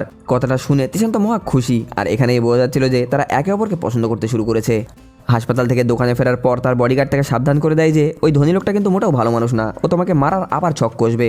এর মধ্যেই সেই মহিলা পুলিশ অফিসারটা এসে জানায় যে যথেষ্ট প্রমাণ না থাকার জন্য ওই লোকটা জেল থেকে ছাড়া পেয়ে গিয়েছে, কারণ তার অ্যাসিস্ট্যান্ট সব দোষ নিজের ঘাড়ে নিয়ে নিয়েছে। পরের দিন সেই বড়লোক মেয়েটার বাবা আমাদের হিরোকে দেখা করতে ডাকে। তিনি তিশানকে উনার ব্যবসার সুপরামর্শদাতা হওয়ার অফার দেন আর বলেন যে যা ব্যবসায় লাভ হবে তার থেকে একটা বড় অংশের ভাগ তাকে দেবে। তিশানও রাজি হয়ে যায়, কারণ এতে সে সোনাদানা সম্পর্কে আরও অনেক কিছু শিখতে পারবে। এরপরে বড়লোক মেয়েটা আমাদের হিরোকে নিয়ে শপিংয়ে যায় আর তাকে একটা দারুণ স্যুট কিনে দেয়। তাকে সেই স্যুটে এতটাই হ্যান্ডসাম লাগছিল যে মেয়েটা তো তার দিক থেকে নজর সরাতে পারছিল না। তারা যখন একসাথে রেস্টুরেন্টে খেতে যায় তখন সেই মহিলা অফিসারটা তাদেরকে একসাথে দেখে ফেলে, যেটা দেখে বোঝা যাচ্ছিল যে মেয়েটা খুব জ্বলছে। আসলে তিনিও আমাদের হিরোকে ভালোবেসে ফেলেছে, কিন্তু তিশান এটাকে একদম অনুভব করতে পারেনি। অফিসারের মন খারাপ দেখে তিশান কারণ জানতে চাইলে তিনি জানান যে তাকে চাকরি থেকে বের করে দেওয়া হয়েছে। আমাদের হিরো তখন মেয়েটাকেও তার বডিগার্ড হওয়ার জন্য প্রস্তাব দেয়। অফিসার তো মহা খুশি, কারণ এতে সে সবসময় তার কাছাকাছি থাকতে পারবে। পরের দিন তারা সবাই মিলে রাশিয়ার একটা মেলায় যায়। তিশানের বন্ধু ওই মহিলা অফিসারটাকে নিয়ে একটা সোনার দোকানে ছোটখাটো কিছু কিনতে ঢোকে, কিন্তু দুর্ভাগ্যবশত সেখানে একদল ডাকাত হানা দেয় আর দোকানে সবাইকে বন্দি করে ফেলে। তিশানের বন্ধু তখন বুদ্ধি খাটিয়ে অসুস্থ হওয়ার ভান করে মাটিতে লুটিয়ে পড়ে। একজন ডাকাত যখন তাকে দেখতে আসে তখনই সুযোগ বুঝে ওই অফিসারটা ওই ডাকাতকে আক্রমণ করে তার বন্দুকটা কেড়ে নেয়। এরপরে সে বাকি ডাকাতদের দিকে বন্দুক তাক করে অস্ত্রগুলো ফেলে দিতে বলে। এভাবেই সে স্টোরটাকে বাঁচিয়ে নেয়। সোনার দোকানের মালিক ওই মহিলা অফিসারকে পুরস্কার দিতে চাইলেও তারা সেটা না নিয়ে সেখান থেকে বেরিয়ে আসে, কিন্তু বিপদ যেন এদের পিছনেই ছাড়ছিল না। শহরের রাস্তা দিয়ে হাঁটার সময় তারা খেয়াল করে ডাকাতের দলের বাকি সদস্যরা তাদের মারার জন্য পিছু নিচ্ছে। অফিসার বুদ্ধি খাটিয়ে পকেটে হাত দিয়ে এমন ভান করে যেন তার পকেটে বন্দুক আছে আর তাদেরকে হুমকি দিতে শুরু করে। এরপর সে আর তার বন্ধু সেখান থেকে দৌড়িয়ে পালিয়ে যায়, কিন্তু কিছুটা দূরে দৌড়িয়ে যাওয়ার পরে তাদের হাফ লেগে যায়, যার ফলে ডাকাত তাদেরকে আবার ঘিরে ফেলে। ঠিক সেই মুহূর্তেই ওখানে সেই জুয়েলারি শপের মালকিন তার গাড়ি নিয়ে সেখানে এসে হাজির হয়। মেয়েটার অ্যাসিস্ট্যান্ট ডাকাতদেরকে টাকা অফার করে বলে যে এরা আমাদের মেহমান, তাই আগের যা ঝামেলা আছে তোমরা সেটা ভুলে যাও। এই ব্যাপারটা দেখে অফিসার তো বেশ রেগে যায়, কারণ সে সবসময় আইনে বিশ্বাস করে। সে তিশানের বন্ধুকে নিয়ে সেখান থেকে চলে আসে। হোটেলে ফিরে মেয়েটা তিশানকে সবটা খুলে মেলে বলে আর সাবধান করে যে ওই বড়লোকের মেয়েটা হয়তো ভালো না, সে হয়তো ডাকাতদের সাথে মিলে তোমাকে ব্যবহার করছে। কিন্তু তিশান উল্টো হাসাহাসি করে বলে যে তুমি আসলে হিংসা করছো, কারণ ও দেখতে সুন্দর আর অনেক বড় লোক। এই কথা শুনে মেয়েটা মন খারাপ করে নিজের রুমে চলে যায়। পরের দিন তারা একটা মাস্ক পরা নাচের অনুষ্ঠানে যায়। অফিসার মেয়েটা জীবনে প্রথমবার এমন কোনো সুন্দর ড্রেস পরে পার্টিতে গিয়েছে। হাই হিল পরে হাঁটতে তার খুব কষ্ট হচ্ছিল দেখে সে জুতো জোড়া সেখানেই খুলে ফেলে দেয়। আমাদের হিরো যখন তাকে এই সাজে দেখে সে তো এক নজরেই দেখে পুরো ফিদা। সে থেকে নাচের প্রস্তাব দিলে মেয়েটা প্রথম লজ্জা পাচ্ছিল, কিন্তু পরে দুজন মিলে একসাথে খুব সুন্দর একটা নাচ শুরু করে। তিশানের বন্ধু তাদের নাচের এই ভিডিও করতে দেখে তারা তো লজ্জা পেয়ে নাচটা সেখানেই থামিয়ে দেয়। এরপরে তারা সেখান থেকে একটা ক্যাসিনোতে যায়। তিশান তার বিশেষ ক্ষমতা দিয়ে ধরে ফেলে যে সেখানকার একজন লোক কাঠ খেলায় চিটিং করছে। সবার সামনে তার জালিয়াতি ধরিয়ে দিলে লোকটা খুব অপমানিত হয়ে তার সাথে ঝগড়া শুরু করে দেয়। পরের দিন সকালে হোটেলে এক ভয়ঙ্কর কাণ্ড ঘটে। দেখা যায় যে লোকটা কাল রাতে তিশানের সাথে ক্যাসিনোতে ঝামেলা করেছিল সে খুন হয়ে গিয়েছে। আর আশ্চর্য বিষয় হলো যে ছুরিটা দিয়ে তাকে খুন করা হয়েছে সেটা পাওয়া গিয়েছে আমাদের হিরোর রুমে। সবাই তাকে খুনি ভেবে আটকে ফেলে। তিশান তখন তার বিশেষ ক্ষমতা ব্যবহার করে ওই ছুরিটা পরীক্ষা করে বলে যে যে লোকটা খুন করেছে ওই ছুরিটা দিয়ে সেই লোকটারও হাত কেটে গিয়েছিল, কিন্তু আমাদের হিরোর কথা কেউ এখানে বিশ্বাস করে না। হোটেলের ম্যানেজার পুলিশ না আসা পর্যন্ত তিশানকে আটকিয়ে রাখে। যাওয়ার সময় সে হঠাৎ খেয়াল করে যে ম্যানেজারের হাতে একটা মোটা গ্লাভস পরা রয়েছে। তার সন্দেহ হয় ম্যানেজারই হয়তো খুন করেছে, তাই সে দাগটা লোকানোর জন্য এত মোটা গ্লাভস পরে রয়েছে। এদিকে মহিলা অফিসারটা ভাবছিল কিভাবে সে প্রমাণ জোগাড় করবে আমাদের হিরোকে নির্দোষ প্রমাণ করার জন্য। তখনই সেখানে সেই বড়লোক মেয়েটা এসে তাকে সাহায্য করতে চায়, কিন্তু এখানে অফিসার মেয়েটা তার উপরে সন্দেহ করে। সে ভাবছিল এর পিছনে হয়তো এই মেয়েটাও থাকতে পারে। এখানে তিশানের বন্ধু ওই বড়লোক মেয়েটার সাথে কাজ করতে রাজি হয়ে যায়। তারা দুজন মিলে একটা প্ল্যান তৈরি করে, যেভাবেই হোক তিশানকে ওই খুনের দায় থেকে বাঁচাতেই হবে। তারা হোটেলের কর্মচারীর ছদ্মবেশ নিয়ে সিকিউরিটি রুমে ঢুকে পড়ে। সেখানে গার্ডদেরকে কুপঘাত করে বেঁধে রেখে তারা সিসিটিভি ফুটেজগুলো চেক করতে যায়। দেখা যায় হোটেলের ম্যানেজার তিশানের রুমে ঢুকেছিল। এখানে ওদের সন্দেহ একদম সত্যি ছিল। এদিকে ওই বড়লোক মেয়েটা ম্যানেজারকে ডেকে পাঠায় যাতে তিশানের উপর থেকে তার নজর সরে যায়। দেখা হওয়ার পরে সে খেয়াল করে যে ম্যানেজারের হাতে সত্যিই চোটের দাগ রয়েছে। ম্যানেজার বাঁচার জন্য মিথ্যে অজুহাত দেয় যে ফল কাটার সময় তার নাকি হাত কেটে গিয়েছিল। ঠিক সেই সুযোগে আমাদের মহিলা অফিসার তিশানকে পালাতে সাহায্য করতে রুমে ঢোকে, কিন্তু ম্যানেজার কিছু একটা গড়বড় বুঝতে পেরে দ্রুত রুমে ফিরে আসে। সেখানে আমাদের হিরো তাকে সরাসরি চ্যালেঞ্জ করে আর বুদ্ধি খাটিয়ে ম্যানেজারের মুখ থেকে সব স্বীকারোক্তিগুলো বের করে ফেলে। এই পুরো ঘটনাটা তিশানের দল লুকিয়ে রেকর্ড করছিল। ম্যানেজার যখন তিশানকে আক্রমণ করতে যাবে ঠিক সময় মহিলা অফিসারটা সেখানে এসে পাল্টা আক্রমণ করে তাকে মেরে ঠান্ডা করে দেয়। পুলিশ এসে সব প্রমাণ দেখার পরে ম্যানেজারকে গ্রেফতার করে। একই সাথে তিশানও নির্দোষ প্রমাণিত হয়। পরের দিন আমরা দেখি আমাদের হিরো সেই জুয়েলারি শপের বড়লোক মেয়েটাকে নিয়ে একটা মার্কেটে যায়। সেখানে তার চোখ পড়ে 129 ক্যারেটের একটা বিশাল দামি পাথরের উপরে। সে তার ক্ষমতা দিয়ে দেখে যে ওটার ভিতরে অবিশ্বাসীয় একটা রেড এমেরেড রয়েছে। সে ওই মেয়েটার বাবাকে ওটা কিনে নিতে বলে। ভদ্রলোক প্রথমে একটু দ্বিধাবোধ করলেও আমাদের হিরোর উপরে ভরসা থাকায় সে পাথরটা কিনে নেয়। সবার সামনে পাথরটা ভাঙতেই ভেতরের লাল পান্না দেখে সবাই তো একদম থ হয়ে যায়। এটার দাম $100 মিলিয়ন বেশি, আর গয়না বানালে এর দাম তো একদম আকাশ ছুঁয়ে যাবে। এই দৃশ্য দেখে ভিড়ের ভেতর থেকে একটা মহিলা ব্যবসায়ী এগিয়ে আসে। তিনি আমাদের হিরোর জহুরির চোখের খুব প্রশংসা করে আর জানায় যে তার কাছে দুর্লভ রত্নপাথরের বিশাল একটা খনিজ আছে। তিনি তিশানকে তার সাথে কাজ করার অফার দেয়। পরের দিন তিশান আর তার বন্ধুরা মিলে সেই খনিজটা পরীক্ষা করতে যায়। সেখানে আমাদের হিরো তার ক্ষমতা ব্যবহার করে মাটির নিচে লুকিয়ে থাকা বেশ কিছু লাল পান্না খুঁজে বের করে। মহিলাটা আসলে ওই খনিটা বিক্রি করে দেওয়ার কথা ভাবছিল, কারণ অনেক দিন ধরেই সেই খনিতে কিছুই পাওয়া যায়নি। তিশান তখন তাকে খনিটা বিক্রি করতে মানা করে আর জানায় যে এখানে অনেক সম্পদ আছে। একই সাথে সে ওই মহিলাকে সেই পাথরগুলো বের করার একটা প্ল্যানও বুঝিয়ে দেয়। মহিলাটা বুঝতে পারে যে কেউ তাকে ঠকিয়ে সস্তায় জমিটা হাতিয়ে নিতে চাইছে। তিনি তিশানের কথা মতোই কাজ করার সিদ্ধান্ত নেয় আর কথা দেয় যে যা লাভ হবে তার 50% সে আমাদের হিরোকে দেবে। কিন্তু বিপজ্জনক আমাদের হিরোর দলের পেছনেই ছাড়ছিল না। কিছুদিনের মধ্যেই ওই খনির মালিকের মহিলা ব্যবসায়ীর উন্নতি দেখে একজন অপোনেন্ট ব্যবসায়ী তার মেয়েকে কিডন্যাপ করে নেয়। সে হুমকি দেয় জমির মালিকানা যদি তার নামে না করে দেওয়া হয় তবে সে তার মেয়েকে খুন করে দেবে। মেয়েটার মা ভয়ে রাজি হয়ে গেলেও আমাদের হিরো তাকে সাহস যোগায়। সে বলে আপনি জমি বিক্রি করার নাটক করে লোকটার সাথে দেখা করতে যান, আর বাকিটা আমাদের উপরে ছেড়ে দিন, আমি আপনার মেয়েকে উদ্ধার করে আনবই। পরের দিন পরিকল্পনা মতোই তিশানের সেই মহিলা অফিসারটা কিডন্যাপারদের একটা নাইট ক্লাবে গিয়ে হানা দেয়। আমাদের হিরো সেখানে তাসের টেবিলে বসে তার বিশেষ ক্ষমতা দিয়ে সবাইকে হারাতে শুরু করে। এতে ওই জায়গাটাই পুরো ভিড় জমে যায়। আর এই সুযোগেই অফিসারটা হোটেলের কর্মচারীর ছদ্মবেশে ভিতরে ঢুকে পড়ে। সে পাহারাদারদেরকে কুপকাত করে দিয়ে মেয়েটাকে উদ্ধার করে আর তার পরে থাকা জামা কাপড়গুলো বদলিয়ে দিয়ে ভিড়ের মাঝখানেই মিলিয়ে যায়। এদিকে ক্লাবের ম্যানেজার বুঝতে পারে যে জমির মালিক মহিলাটা কোনো একটা চাল চালছে। সে ক্লাবের সব দরজা বন্ধ করে দেওয়ার হুমকি দেয়। তখনই মহিলা ব্যবসায়ীর অ্যাসিস্ট্যান্ট পুরো জায়গাটা বোম দিয়ে উড়িয়ে দেওয়ার হুমকি দিলে সবাই একটু পিছিয়ে যায়। এরপর শুরু হয় তুমুল লড়াই। মহিলা অফিসারটা একাই একদল গুন্ডাদের সাথে মারপিট করে তাদেরকে একদম পুরো নাজেহাল অবস্থা করে দেয়। তিশান মেয়েটাকে নিয়ে অন্য একটা গাড়িতে করে পালাচ্ছিল, তখনই গুন্ডাদের একটা দল তার পিছু ধাওয়া করে। এক পর্যায়ে আমাদের হিরোর পায়ে গুলি লেগে যায়। সে নিজের কথা চিন্তা না করে মেয়েটাকে বলে যে তুমি তোমার মায়ের কাছে চলে যাও, আমি এদেরকে আটকিয়ে রাখছি। মেয়েটা বাধ্য হয়ে সেখান থেকে পালিয়ে গিয়ে তিশানের বিপদের কথা তার মাকে জানায়। এদিকে মহিলা অফিসারটা যখন তাকে খুঁজে পায় দেখে সে মোটেও সুস্থ নেই, তার চোখে প্রচণ্ড ব্যথা হচ্ছিল, এমনকি সে যন্ত্রণায় সেখানেই অজ্ঞান হয়ে যায়। অফিসারটা তাকে একটা নিরাপদ জায়গায় নিয়ে গিয়ে দিনরাত এক করে তাকে সুস্থ করে তোলে। এই সময়টাই তিশানের প্রতি তার ভালোবাসাটা আরও বেশি বেড়ে যায়। হঠাৎ সে বাইরে দুজন গুন্ডাকে কথা বলতে শুনে বুঝতে পারে যে তারা মহা বিপদে আছে। সে দ্রুত তিশানকে জাগিয়ে তুলে সেখান থেকে পালানোর চেষ্টা করে। পথে তিনজন গ্রামবাসী তাদেরকে আটকাতে চাইলে অফিসার একাই তাদেরকে কুপঘাত করে দেয়। সবশেষে সে তিশানকে নিয়ে জঙ্গলের ভিতরে পালিয়ে যায়। কিন্তু তার চোখের ব্যথাটা যেন বেড়েই চলেছে, যন্ত্রণায় সে একদম অস্থির। তাকে বাঁচাতে মেয়েটা বনের গাছের আড়ালে তাকে লুকিয়ে রাখে আর কড়া করে নির্দেশ দেয় যে কোনো মূল্যে যেন সেখান থেকে না বের হয়। এরপরে সেই অফিসার গুন্ডাদের জন্য একটা ভয়ঙ্কর ফাঁদ পাতে। সে একাই হামলা চালিয়ে গুন্ডাদের হাড়গোড় ভেঙে গুড়িয়ে দেয়। মেয়েটার এমন দানবীয় শক্তি দেখে তারা তো বেশ ঘাবড়িয়ে যায়, কিন্তু সংখ্যায় বেশি হওয়ায় তারা বারবার আক্রমণ করতে থাকে। এক পর্যায়ে গ্যাং লিডার তার মাথায় বন্দুক ঠেকিয়ে তিশানের অবস্থানটা জানতে চাই। অফিসার মুখ খুলতে রাজি না হওয়ায় সে তার মাথায় এমন এক জোরে আঘাত করে যে সে মাটিতে লুটিয়ে পড়ে। আড়াল থেকে এসব দেখে তিশান যন্ত্রণায় ছটফট করছিল, কিন্তু তার তখন কিছুই করার ছিল না। গুন্ডারা অফিসারকে বন্দি করে নিয়ে যায় আর হুমকি দেয় যে তিশান যদি নিজে থেকে ধরা না দেয় তাহলে এই অফিসারকে তারা মেরে ফেলবে। তারা জানতো আমাদের হিরো কোনোভাবেই তার সঙ্গীদেরকে বিপদে ফেলে এখান থেকে পালাবে না। মহিলা অফিসারকে উদ্ধার করার জন্য তিশান আর তার বন্ধু ছদ্মবেশ নিয়ে তাদের সেই আস্তানায় পৌঁছে যায়। তার বন্ধু পাহারাদারদের সামনে গিয়ে সবার নজর ঘুরিয়ে দেয়। সেই সুযোগ পেয়ে আমাদের হিরো তাদের তিনজনকেই সেখানেই কুপঘাত করে ফেলে। এরপরে তারা সেই মহিলা অফিসারকে সেখান থেকে উদ্ধার করে নেয়। কিন্তু শেষ রক্ষা হলো না। গ্যাং লিডার তিশানের বডিগার্ডকে ধরে ফেলে আর হুমকি দেয় যে সে যদি স্যারেন্ডার না করে তাহলে সে একে মেরে ফেলবে। বন্ধুদের বাঁচাতে সে বাধ্য হয়ে নিজেকে সঁপে দেয়। সে বলে তার বন্ধুদের যদি ছেড়ে দেওয়া হয় তাহলে সে যা চায় সেইভাবেই সে কাজ করবে। কিন্তু গ্যাং লিডার তো শয়তানের নানা, সে এখানে একটা মারাত্মক মরণ খেলা শুরু করে। সে একটা রিভলভারে মাত্র একটা গুলি ভরে আর বলে যে এটা একের পর এক তাদের মাথায় রেখে চালাতে হবে। যার কপালে মৃত্যু আছে সে মরবে, আর যে বেঁচে যাবে তাকে সে ছেড়ে দেবে। মেয়েটা সাহস নিয়ে প্রথম টিকার চাপলো, কপাল ভালো হয় গুলিটা বের হলো না। এরপরে তিশানের পালা। সে যখন ভাবছিল এটাই হয়তো বন্ধুদের সাথে তার শেষ দেখা, তখনই দেবদূতের মতো সেই বড়লোক মেয়েটা আর পুলিশ বাহিনী সেখানে এসে হাজির হয় আর তাদের সবাইকে বাঁচিয়ে নেয়। চরম ক্লান্তিতে আমাদের হিরো সেখানেই জ্ঞান হারিয়ে ফেলে। তাকে দ্রুত সেখান থেকে হাসপাতালে নেওয়া হয়। তার যখন জ্ঞান ফেরে দেখে সেই বড়লোক মেয়েটা তার পাশে বসে আছে। সে তাকে আর তার বন্ধুকে সাহায্য করার জন্য তাকে ধন্যবাদ জানায়, কিন্তু সে কিছুতেই বুঝতে পারছিল না যে তার চোখের এই যন্ত্রণাটা নিয়মিত কেন হয়ে যাচ্ছে। মেয়েটা তাকে বিশ্রাম নিতে বলে রুম থেকে বেরিয়ে যাওয়ার সাথে সাথেই তার বন্ধু তার খোঁজ নিতে ঘরে ঢোকে। আমাদের হিরো তখন তার বন্ধুর কাছে জিজ্ঞেস করে যে ওই মহিলা অফিসারটা কেমন আছে। তখনই মেয়েটা বাইরে থেকে এটা শুনতে পায় আর বুঝতে পায় যে তার মনেও হয়তো তার জন্য ভালোবাসা তৈরি হতে শুরু করেছে।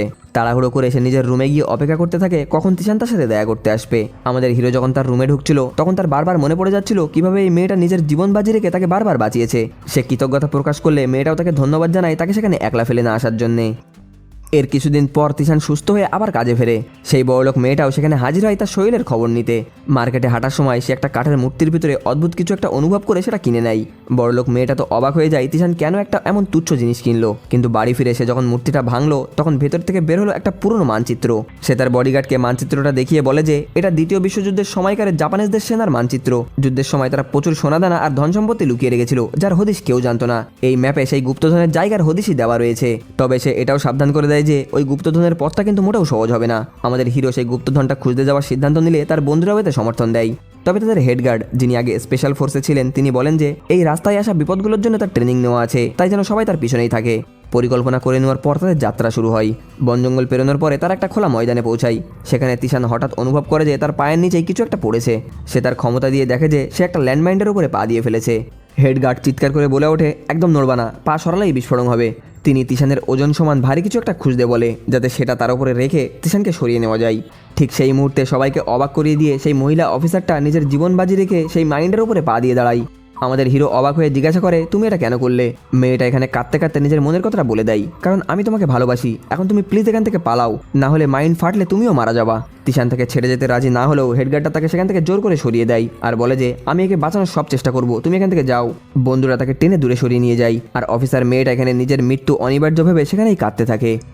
সিনটা ঠিক সেখান থেকেই শুরু হয় যেখানে শেষ হয়েছিল। আমাদের হিরোইন ফে মানে মহিলা অফিসারটা নিজের জীবন বাজি রেখে তিশানের জায়গায় সেই ল্যান্ডমাইনের উপরে পা রেখে দাঁড়াই। তিশান অবাক হয়ে জিজ্ঞাসা করে, তুমি এটা কেন করলে? মেয়েটা কাঁদো কাঁদো গলায় বলে যে কারণ আমি তোমাকে ভালোবাসি, এখন প্লিজ তুমি এখান থেকে যাও, নাহলে মাইন্ডটা ফাটলে তুমিও আমার সাথে মারা যাবে। তিশান যখন ওকে ছেড়ে যেতে রাজি হচ্ছিল না, হেডগার্ড তখন তাকে জোর করে সেখান থেকে সরিয়ে দেয়। তিনি কথা দেন, আমি ওকে বাঁচানোর পুরো চেষ্টা করব, তুমি এখান থেকে যাও।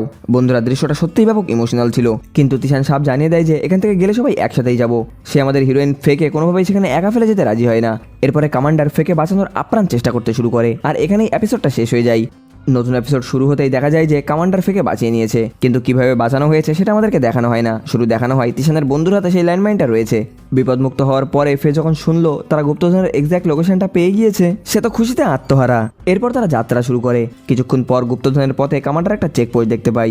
সেখানে ফে আর কমান্ডার মিলে বুদ্ধি খাটিয়ে পাহারায় থাকা একটা গার্ডকে খতম করে দেয়। কমান্ডার ম্যাপ চেক করে তিশানকে জানায় যে সামনের পুরো এলাকাটা ড্রাগস আর অস্ত্র পাচারদের আস্তানা, তাই সরাসরি যাওয়াটা খুব রিস্কি হবে। যেহেতু রাত হয়ে আসছে তাই সিদ্ধান্ত নেওয়া হয় আজ রাতটা তারা এখানেই কাটাবে আর কাল সকালে তারা এই পুরো এলাকাটা ঘুরে অন্য পথ দিয়ে রওনা হবে। ওরা থাকার জন্য একটা গুহা খুঁজছিল, তখনই শুনতে পাই দুজন লোক কথা বলছে। কাল ডায়ারের সাথে কথা হয়ে গিয়েছে আর কালই মাল পাচার করা হবে।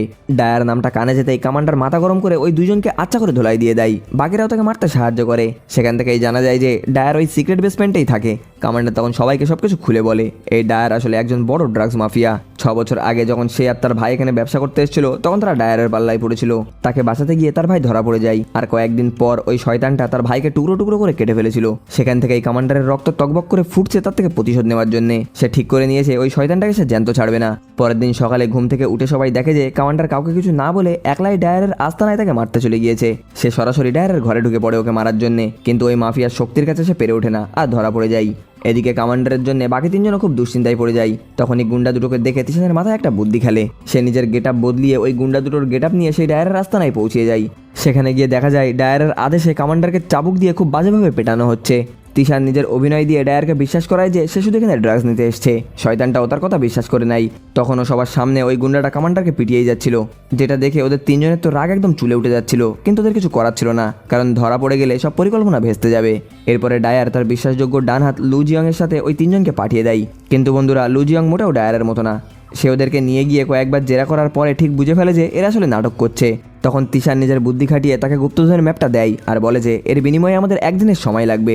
একই সাথে তারা লুকে বোঝায় যে সে শুধু ডায়ারের একটা গোলাম মাত্র, এছাড়া আর কিছুই না। সে যদি বড় হতে চায় তাহলে আমাদের সাথে মিলে যাওয়াই ভালো হবে। অনেক ভাবার পরে লু তিশানদের কথাটা মেনে নেয়। তাদের মধ্যে রফা হয় যে যদি তিশান ডায়ারকে রাস্তা থেকে সরিয়ে দিতে পারে আর গুপ্তধন খুঁজে বের করতে পারে তবে সে কমান্ডারকে ছেড়ে দেবে। এরপর তারা সবাই মিলে কমান্ডারকে বাঁচানো আর ডায়ারকে মারার ছক কষতে থাকে। পরিকল্পনা মতোই তিশানের বন্ধু পার্ক একটা ব্লাস্ট করে ডায়ারের লোকজনদেরকে অন্যদিকে ঘুরিয়ে দেয়। এরপরে পার্ক যখন কমান্ডারকে বাঁচিয়ে সেখান থেকে পালাতে যাচ্ছিল, ঠিক ডায়ারের লোকজন তখনই তাদেরকে ধরে ফেলে। ঠিক ওই সময় লু ডায়ারের ঘরে পৌঁছিয়ে সুযোগ বুঝে তাকে সেখানেই মেরে ফেলে। কিন্তু বন্ধুরা শয়তানদের কথার উপরে কি আর বিশ্বাস করা যায়? সে তিশানদের গুপ্তধনের ম্যাপের উপরে বিশ্বাস করতে পারছিল না, তাই সে ওদের 4 জনকেই বন্দি করে রেখে এক জায়গায় বেঁধে ফেলে। অন্যদিকে সেই মূল্যবান খনির মালিক লেডি হুবি, যাকে তিশান সাহায্য করেছিল রেড পাথর খুঁজতে, সে জানতে পারে যে তিশান ধরা পড়ে গিয়েছে। তখন তার মেয়ে ইভা তার মাকে অনুরোধ করে যেন ওদেরকে বাঁচানো হয়। যেহেতু ওরা ইভার জীবন বাঁচিয়েছিল তাই লেডি হুবিও তাদেরকে বাঁচাতে রাজি হয়ে যায়। এদিকে লু যখন তিশানের সাথে কথা বলছিল তখন তিশান তাকে তার গোল্ডেন আই অর্থাৎ সেই অলৌকিক ক্ষমতার ব্যাপারটা খুলে বলছিল। লুকে বিশ্বাস করানোর জন্য তিশান ওর হাতের একটা ট্যাটুর কথাটা ওকে খুলে বলে, যেটা আসলে তার বাবার মারের দাগ লোকানোর জন্য ওই ট্যাটুটা সে করেছিল। এটা শুনে লু তো অবাক হয়ে যায়। এরপরে গুন্ডারা ওই গুপ্তধনের ম্যাপের কথাটা বিশ্বাস করে শুধু আমাদের হিরোকে নিয়েই সেই গুপ্তধনের উদ্দেশ্যে রওনা দেয়। তিশান তার অলৌকিক ক্ষমতা ব্যবহার করে সেই গুহা আর গুপ্তধনটা খুঁজে বের করে।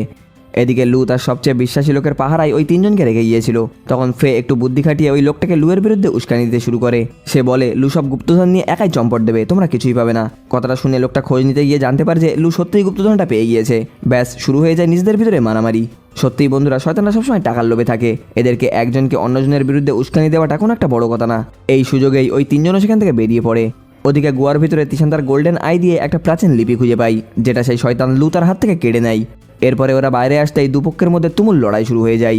একটা গ্রুপ অন্য গ্রুপের উপরে বৃষ্টির মতো গোলাবারুদ ছুড়ছিল। এই বিশৃঙ্খলতার মাঝেই ফে সেখান থেকে তিশানকে সরিয়ে নিয়ে যায়। ওদিকে লড়াইয়ের মাঝেই প্রতিপক্ষের গ্রুপের হাতে লু মারা পড়ে। সুযোগ বুঝে তিশান মৃত লুর কাছ থেকে সেই প্রাচীন লিপিটা অর্থাৎ স্ক্রিপ্টটা উদ্ধার করে নেয়, যেটা সে গোয়ার ভিতরে খুঁজে পেয়েছিল। কিন্তু ঠিক তখনই সেই জুয়েলারি শপের মেয়েটা, মানে যার সাথে আমাদের হিরো কফি ডেটে গিয়েছিল, সেই মেয়েটা সেখানে এসে হাজির হয়। আর এই মেয়েটা এদের ঠিকানা কিভাবে জানতে পারলো এটা আমরা একটু পরে বুঝতে পারবো। সে বেঁচে থাকা বাকি গুন্ডাদেরকে খতম করে দেয় আর একটা বিষাক্ত গ্যাস ছেড়ে আমাদের হিরোর দলকে সেখানেই অজ্ঞান করে ফেলে। তিশানের কাছ থেকে সে যখন লিপিটা কেড়ে নিতে যাচ্ছিল, তখনই আমাদের হিরোইন তার মাস্কটা সরিয়ে দেয় আর তার আসল চেহারাটা বেরিয়ে আসে। আমাদের হিরোরা অজ্ঞান হয়ে যাওয়ার দৃশ্য দেখিয়ে এই সিনটা এখানেই কাট হয়ে যায়।